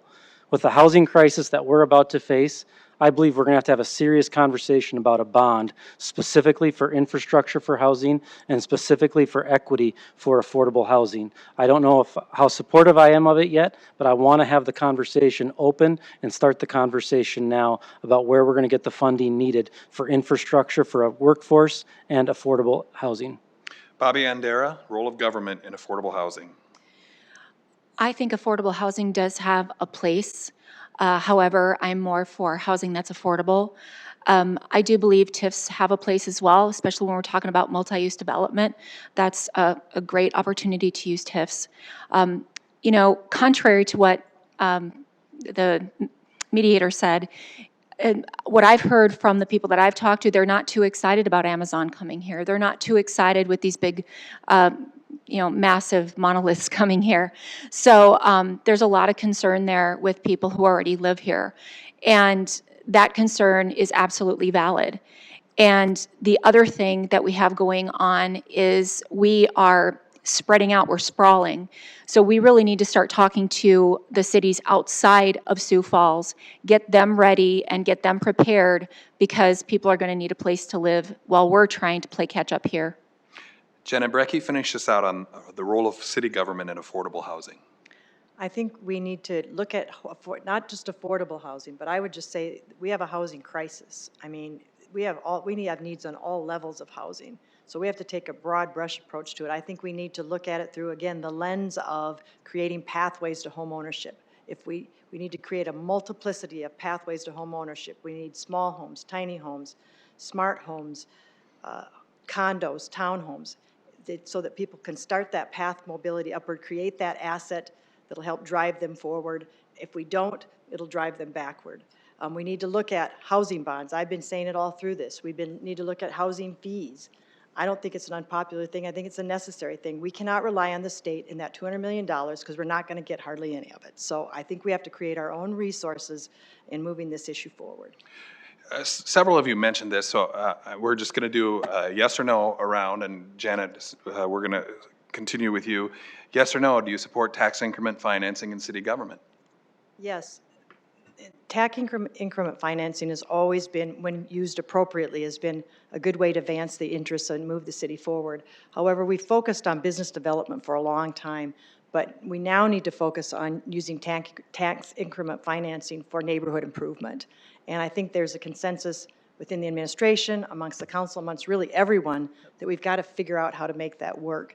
But and again, that ties into what I just said. We still need to look at those other sources, housing bonds, fees. Like if Amazon, for example, when they came, we would have had something in place where for the, just random here, for the first 2 years of your gross revenues, 2% will go into a housing fund. When these big businesses, we can come up with formulas, put those kinds of things in place. It's a pay-as-you-go thing. We need to be more scrupulous in our growth and make it easier for some and not so easy for others. We don't need to roll out the red carpet for everyone. This is a precision growth issue, and we need to be more focused, laser focused on how we grow and who we really want to come here. Okay, so that was more than yes or no, so I'll provide the others equal amount of time. Sarah, yes or no on tax increment financing? Yes, I definitely support TIF.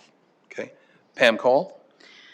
I do support TIF financing, and I think that we should start looking at that as an option for growing those areas where we do have lacks with affordable housing, childcare, possibilities of opening grocery stores potentially. So looking at all those areas, one thing that I'd like to also have us look at is the RFP process.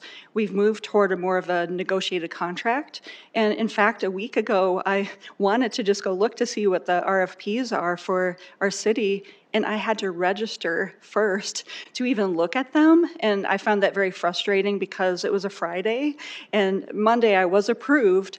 But I think we need to have a set amount with RFP, request for proposal. You have a set specific, and you have a date of opening and a date of ending. With negotiated contract, that can be open until you get the idea that you want. So it also doesn't lend itself to transparency. So I would really like to look at some of those, and yes, utilize TIF as well. Rich Mccroris, do you support TIF? Yes, I'm a supporter of TIF. At the current moment, I would prioritize two things. First, I'd prioritize workforce housing with TIF. Secondly, I'd prioritize blighted properties in core neighborhoods. I would first start filtering everything through those two priorities. I'd be hesitant on other TIFs at this exact moment. Bobby Andera, do you support TIFs? I do support TIFs, specifically for the multi-use development. We all have to remember that TIFs, actually, you need to have a return on your investment. And if that return on investment is not there, then TIFs are, kind of frowned upon. So we need to make sure that we get that return on investment. I think multi-use development is the way to go. Very good. Everyone agreed on that. Thank you. All right, Pam. Pam Cole, you're up next. 8,000 new jobs coming to Sioux Falls, 25,000 people. How are we going to attract qualified workers to our community and keep the economy moving forward? I think the best way for us to grow our workforce is, there's many ways we can do that. We can go from within, keep our best and brightest here. That's why it's so important to work on K through 12, higher education, tech schools. And I've been a part of that since I was 32 years old. So that's number one, that we can grow from within. And then number two is really helping the people that aren't working here yet, that are suffering, that need mental health care. They need health care in general. They need addiction services.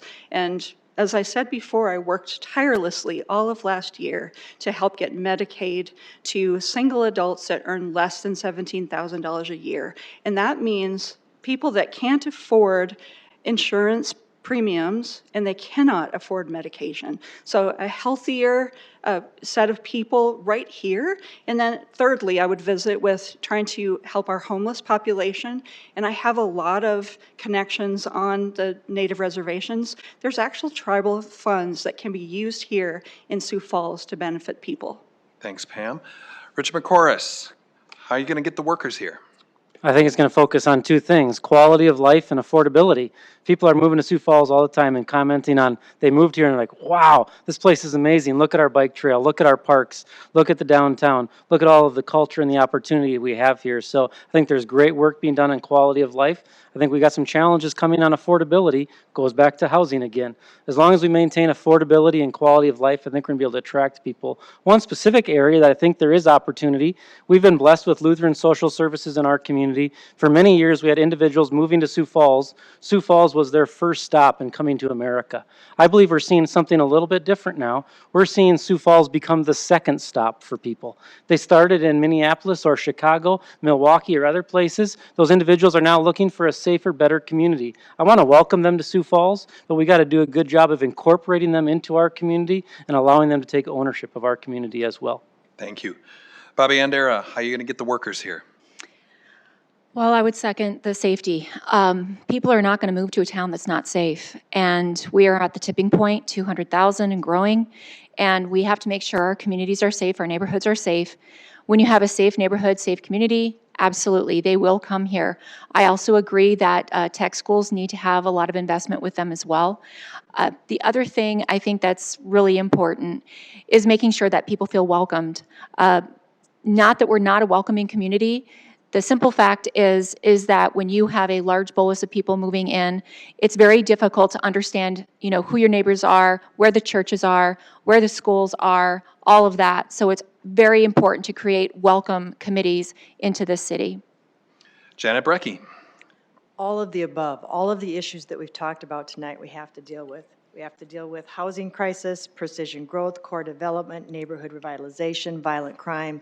If we can deal with those issues, we will create a city that people want to come to. But we can't deal with those issues until we start prioritizing. We can't deal with them one at a time. We can't deal them all at once. We have to start prioritizing. We need a master planning process. I've been talking about this. It was the major reason I ran in the first place. It's not as easy as everybody thinks. The mayor does not want a master plan. The mayor wants his plan. He published it. He wants to do it his way. If we do nothing on the council, you will see that be the city's master plan. It'll just come through without any administration input or any input from the council. There's a handful of people in this city, 4 businesses in this city who do not want master planning. They just want to work with the mayor. They don't want to work with all of us pesky council members. So anybody that says that out loud and wants to do it needs to understand what's at stake here and that it's going to need a pushy, ballsy council in order to get it done. Thank you, Janet. Sarah Cole, how are you going to get the workforce here? So it's the same reason that I ended up coming back. I had to move to Milwaukee for my training, and then I came back in 2018 to work at Avera. And the reasons why I came back to the city are reasons why people want to come and live here. It's safe. We have great parks. We have great opportunities for families. And I want to continue to expand those opportunities for families, making sure we're renovating our pools and that we have more parks coming to the city. The other thing is definitely safety, making sure that our police officers have the resources that they need. As the city grows, it's exciting, but as the city grows, there's more crime, and really addressing those. And like I said, going door to door, that was the #1 issue that families mentioned to me, keeping our community safe. Very good. I'm combining a couple questions here from the audience, and it moves neatly into what we've just been talking about because it touches on workforce. And Rich, you're gonna kick this off. It touches on workforce, it touches on education, it touches on poverty, and it touches on crime. As I understand it, the courts really don't have truancy officers anymore. We're not enforcing kids being in school. How might the city collaborate with the Sioux Falls School District to help all students stay in school, finish high school? And with the workforce, there's so many jobs, kids dropping out of school just to go straight to the workforce. And does that truly meet our city's goals long term? I love this question. It's something I'm extremely passionate about, seeing children change the trajectory of their family's life. I think a couple of things come into play here. Number one is preschool. People don't realize the importance of preschool. It's why I was part of an effort to try to provide preschool to every child in our community. Not mandated preschool, not government-run preschool, but community-driven preschool. I believe there's another thing that's huge, and that's extracurricular activities. Sports in our community has turned into wealthy-only participation. Let's be honest. And so we've got to provide extracurricular opportunities for all children. It plays into high school graduation. It lowers drug involvement into the future. Many of us grew up in small communities. Friday nights you went to a dance. You didn't go to the dance to dance. You went to the dance for community building. We need soccer in our neighborhoods, not for soccer, but for community building. Sioux Falls has got a great park system, other public places. We need to make sure the programming's in place for appropriate extracurricular activities that engages everyone. Thank you. Bobby Andera, how are we going to address keeping kids in school, not getting them in the workforce too soon, and how you're going to work with the school district or the court system to make sure kids are in school. I think the biggest thing that we can do is start a mentorship program. I know there is mentorship programs in the South that just started. I can't remember what it's called, but dads actually go to the school and, they talk with the kids in between classes. If there are dads out there that have time to do that, I think that would be awesome because it shows the engagement. And it's not just their child, it's everybody's child. And so they all feel like they have great mentorship right in the hallways, and that's awesome. The other thing that I talked about before was the community building, the community engagement. I think with strong communities, we can absolutely expand that to make sure that all these communities have the support, have the mentorship, have all the programs that they need in order to better raise their children and give them the, basically the types of experiences that all of us had as kids, or many of us had as kids, and we can move on from there. Janet Brecke, how do we get the kids engaged in school and not in the workforce too soon? There are 3 initiatives coming out of the police department, and I think we should be highly supportive of them. All of them are designed to deal with that very issue. They've not really been released yet, but they're kind of coming together yet, but I'm terribly excited about them. So there is one department at least that's working on it. The other thing is maybe we should get them jobs. And I say that because there's a program, I believe it was out in San Francisco, where they let the kids go to work, and then they created a program where they could get their GED while they worked in the workplace. And this allowed them to move forward. They just weren't cut out for school. They needed to be educated in a different way. There's also alternative programs out in Colorado. They have alternative schools that allow kids to work and go to school. So there's innovative programs out there that are terribly exciting to deal with this issue, and those are 2 of them. Thank you, Janet. Sarah Cole. I just want to echo what Bobby said about mentoring. I definitely think that there is a role for mentoring within the school district, and it does require community support. I also think that after school care is going to be critical in partnering with the school district. There are a lot of kids who go home and there's no one home at the end of the day. And it would be great to be able to have them go to a place where they can interact with other kids. And I believe that it would improve school attendance, as well as really expanding on these non-college career pathways, encouraging different things within the high school that are not necessarily college driven, but more of trade opportunities. And I think if kids realize that there are these opportunities available, that they'll be more excited with attending school. Pam Cole, addressing our youth. So during this campaign, I sat down with the school district leadership, and they let me know about their after-school program that they're starting that will serve 4,000 to 6,000 kids in our city. And through that program, they will be inviting nonprofit groups, businesses, so they can do some career pathways with that. They'll have all sorts of stations where they'll be building things, there'll be art, so that will be helping to build that person. So I firmly believe that K through 12, that experience is that the reading, writing, arithmetic, but it's also leads into, what are you going to do as an adult? So, and to me, that means occupation, that means going to the military, that means going off to college. So it has to really fit and be adaptable to that student and that family. So, I see that we have to support our teachers, first of all. We have to support the methods of our education and make sure that they're paid well, make sure they're supported, make sure that the city council, we're engaged with all different levels. Thank you. Bobby, you're up next. It's something each of you have touched on, I believe, but let's go in a little more depth now. We're experiencing rising crime rates. What do you think is the cause of that, and what are you going to do to address the issue? That's a great question. The cause of the crime overall, I believe, has to do with, it's almost like an energy within the city. When you have rapid growth, and you have limited housing options, there is this uneasiness that comes in with that. There are also things that happen when you have this great growth, this opportunity zone. You have people that want to take advantage of that. And you have gangs that come in from different cities from different states. And I believe that's a major, major cause of that, is now there's more opportunity to do the crime, to do the stealing, to do the drugs, so on and so forth. What would I do? I would partner with the police department. I would partner with DCI. I would partner with all of them, and I would get the community engaged. You know, I'm going to hammer this home. The community they have answers. They see things. They see things we don't see every day. Once we get together, we can come up with Thank you. solutions. Janet, the cause of the crime and your solution to it. As I said earlier, I'm uniquely qualified to deal with this issue, having been the police's legal advisor, their defense attorney, their policy drafter and trainer. I spent 5 days at a conference in Minneapolis, a national conference where this was the primary topic. When I came back from that conference, I had 6 ideas. We need to engage in self-evaluation. We need to do get a public engagement process going. We need to get involved in prevention and intervention tactics.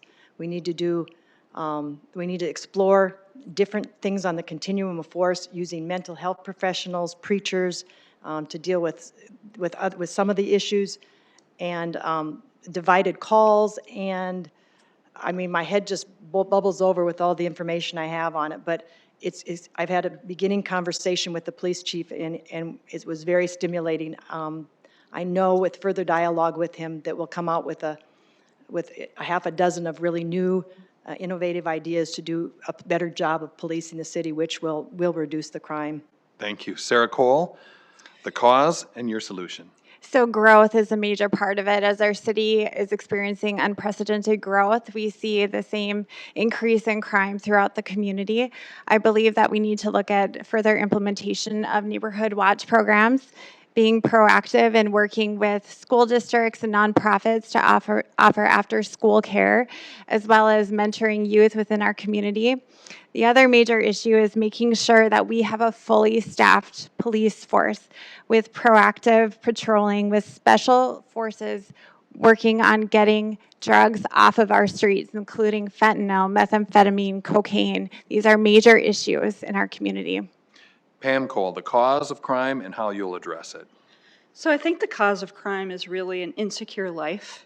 So people choose crime, or they get involved with criminal behavior because they probably have instability in their life. And you have to look at the different types of crime. There's violent crime and there's nonviolent. So those need to be treated differently. And I think that we have to have an adaptive police force, law enforcement. And that means that we look at things like engaging in training of social programs and equity inclusion, diversity, equity, inclusion programs. And then we move toward certification of our police officer, our system. And I think that there is a gun issue. So what we have, a lot of young people are going and breaking into cars. Maybe they're not always young, but they're getting into cars and they're actually just taking guns out of the cars. So I think on the flip side of crime, we have to also be conscientious of what we're doing with our property. Thanks, Pam Cole. Rich Mccroris, finish us out on crime. First thing is this: we've got to maintain our level of support. Support for law enforcement isn't something that's just one and done. Like, you build an event center, you don't have to think about it for 12 years. We've done some great things of train center, things like that, but every single year we've got to have support. I am very hesitant on introducing national standards into the city of Sioux Falls right now for our law enforcement community. Considering what's going on in bigger communities, in bigger cities across the country, I get very nervous about replicating anything that's happening around the country right now, because we're seeing bad things happen around the country right now. So I think we've got to be very discerning of how we do that. I believe we need to tackle the underlying issue, which goes back to the earlier question about youth. We got to think 10 to 15 to 20 years out. How do we change our youth now to get them more involved so we take away the appeal of drugs, we take away the desire of drugs? Finally, we've got to tackle some of our social issues such as poverty, where our law enforcement are spending way too much time. They need to be focused on finding the dealers of these drugs. Thank you, Rich. Jenna, the next question you're going to start with. I live not in the oldest part of the city, but maybe the second oldest part of the city, in the core of the city. when I look at some of the side streets, they're starting to look like the gravel roads I grew up on near Hetland and Badger, South Dakota. They're falling apart, and it's each year getting worse. The second penny sales tax and the front foot assessment were created to fund building and maintaining roads in the city. Given the growth of the city in Sioux Falls and the need for new streets, as well as maintaining the current streets, how are you going to prioritize the dollars? Are there enough in the budget to take care of the maintenance and the new streets?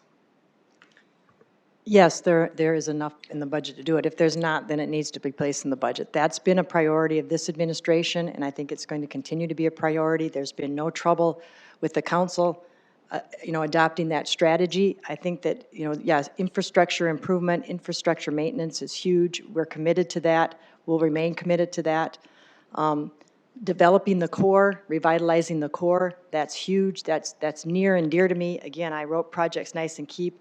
I want to write Project Raise to lift it up one more caliber and get it up there even higher, because it's so related to crime and crime prevention. The two go hand in glove together, and if you have upgraded and livable neighborhoods, quality neighborhoods, then you will have less crime and less place for drugs and gangs to get a foothold. So that's something that I've been working on. I want to continue to work on. We're making great crossroads. We just haven't gone far enough. The mayor hasn't gone far enough, but there's several things that were my ideas that he's adopted that I'm terribly excited about. Sarah Cole, we've talked much tonight about how we need that more housing. That's going to require more new streets. How are you going to balance that maintenance of old neighborhoods, adding new streets with the limited dollars that we have in second penny? Yeah, so I believe that roads are truly the highest priority. There's about 30 million that is put into our road system. I think we need to be aggressive early on with small problems that we're seeing in our road system. A great app that the city has come out with is See, Click, Fix, and it's a way that citizens are able to report potholes, and you can actually see the city will respond back when they have fixed a pothole. I've reported several of them, and it's just a great app for those of you that don't know about it. So we definitely need to maintain the roads we have, and we cannot get behind, or we will forever be playing catch up. We've been talking about this since I was on the city council, Pam. How are we going to change it? Well, I think we're kind of at that crossroads where we have to look at building those core neighborhoods and really utilizing the land in an incredibly smart way as much as we can. In fact, get out the maps, see where we can fill in, have green spaces, but also build from that within, so it's more sustainable and we don't continue to build out and build out and build out. We need to be really smart about that. This last week I got to attend through downtown Sioux Falls. Chuck Marone with Strong Towns was in town, and we learned a lot about how we can build communities within communities.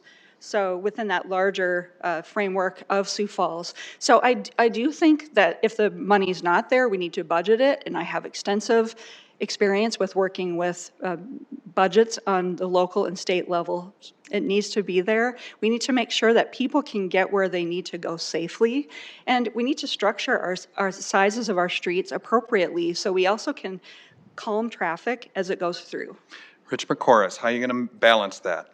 Well, one nice thing is we all have agreement here. I think there's broad agreement on the council, administration, and the city that roads are a big deal in Sioux Falls. You hear about them all of the time. I think a couple things we have to discuss is how do we increase density? There's a big movement of not in my backyard. And so a lot of the not in my backyard mentality of bigger duplexes, triplexes, or apartments, I think comes down to public engagement. Elected officials engaging earlier on neighborhoods that are about to engage in more density. And so I think we got to have honest conversations and more difficult conversations about how we increase density. And then also, along with all of this, we've got to have good conversations about how we create opportunities for the public to identify. The app was a great thing, but then I think what happens is the public gets frustrated, then they come to the council, and it's not the council's job to really manage specific potholes. So how do we improve that public engagement regarding where the priorities should be? Bobby Andera, how are you going to find that balance? Well, I think community engagement is absolutely paramount. I do like the app idea. I've used it before. It's great. The thing about it is that when we talk about infrastructure, we have to get really smart with how we're going to be developing in the future. We've got to look at what exactly are we using to fix these roads? Is it something that's just a patch? Is it something that's going to last longer? I think we have to look at technology. I think we have to look further into how are we going to be able to keep this road maintained or keep this road stable for longer than it has been maintained in the past. The compact development is a big piece of that. I'm going to echo Pam Cole. I think it's really important when you have these communities that you have a community within a community where you can go someplace in 15 minutes, walk in 15 minutes and get to a grocery store, get to, necessities, food, whatever it may be. And I think that will help overall. Thank you, Bobby. All right, we've reached the end of the questions. Are you exhausted yet? Pretty enthusiastic crowd. We're going to move into the closing statements. Each candidate will have 90 seconds to comment further on issues brought up or to comment on the topic that was not covered in the questions. Help the audience remember. What do you want them to remember about you tonight? We're going to reverse the order. So, Rich Mccroris, you will start. 90 seconds. Thank you for the opportunity to talk about important ideas for the city of Sioux Falls.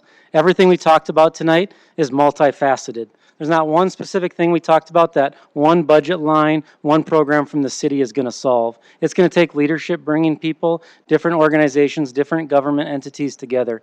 Here's what the city of Sioux Falls needs to know for me to be completely transparent. Every time I vote on an issue on city council, I will have a 6-year-old in the back of my mind. A 6-year-old whose parents are currently in prison. A 6-year-old who's on a trajectory to be in the Minnehaha County Jail. I want to have a city of opportunity where that 6-year-old can change the trajectory of their family for generations to come. The reason I'm so passionate about healthy growth and renewal is that I believe if we do it correctly, we can be a different type of city. A city where a 6-year-old can change the trajectory of their family for generations to come. My family is doing great, and there's many other families in this city doing great. I want to be a voice on the council to bring leadership, to bring groups together in this community so that we community solve problems together, so that we are a place of opportunity. I hope I've proven myself over the last decade of serving this city and trying to make positive differences. Sioux Falls, I would be honored to have your vote to serve on your city council. Pam Cole. Well, thanks so much for being here tonight, and thanks again to League of Women Voters and the Chamber for hosting.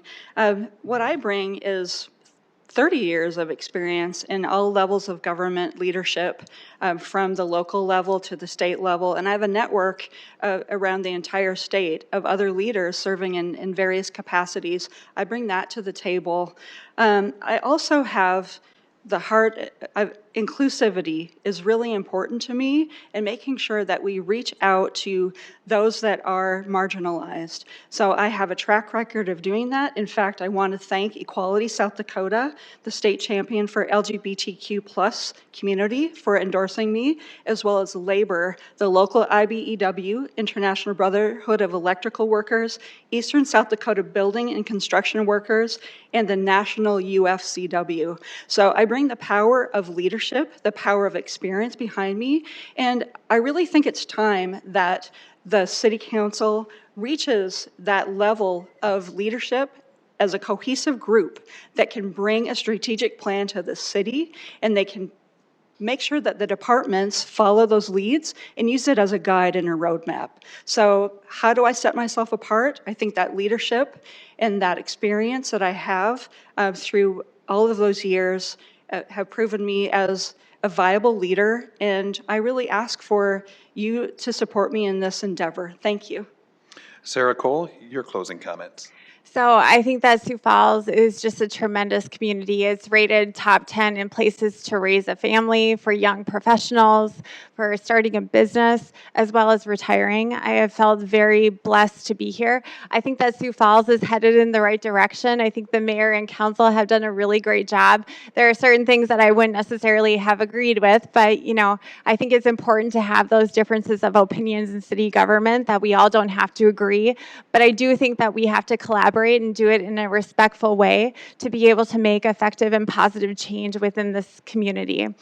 As a working mom and someone who works with vulnerable families every single day, I really truly feel like I have a unique perspective, and I understand what people living here are going through on a day-to-day basis. I've met with thousands of voters and heard many different perspectives, and I hope that you will trust me to be your trusted voice here on the City Council. Also, I would encourage everyone to please get out and vote. Please encourage your coworkers, your family, your friends to please vote. Your voice matters, and I hope I would be so thankful for your vote. Thank you so much. Janet Brecke. I ran for a second term on the council for two main reasons. One, in the hopes that we could begin engaging in master planning. I think it's critical for our future now that we've hit that 200,000 mark. The second reason I ran is because every time you add new people to the council, the dynamic of the council changes.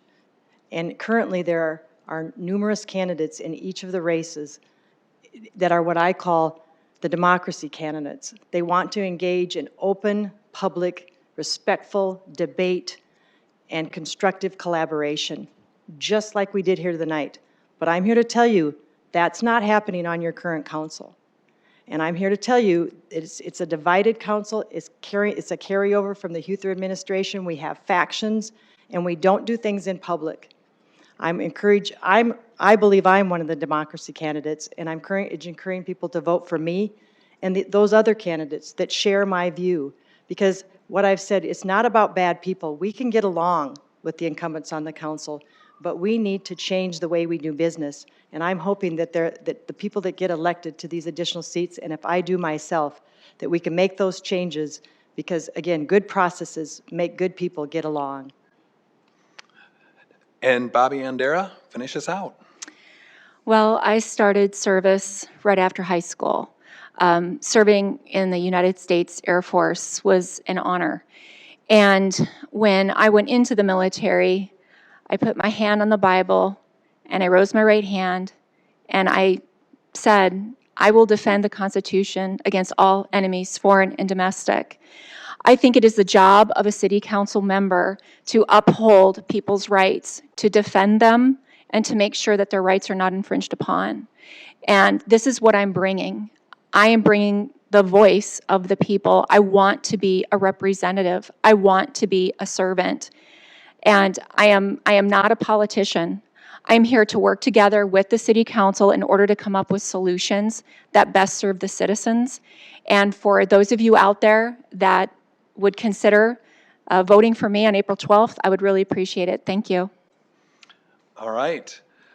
Well, we'd like to thank our candidates, our at-large A group and our at-large B group.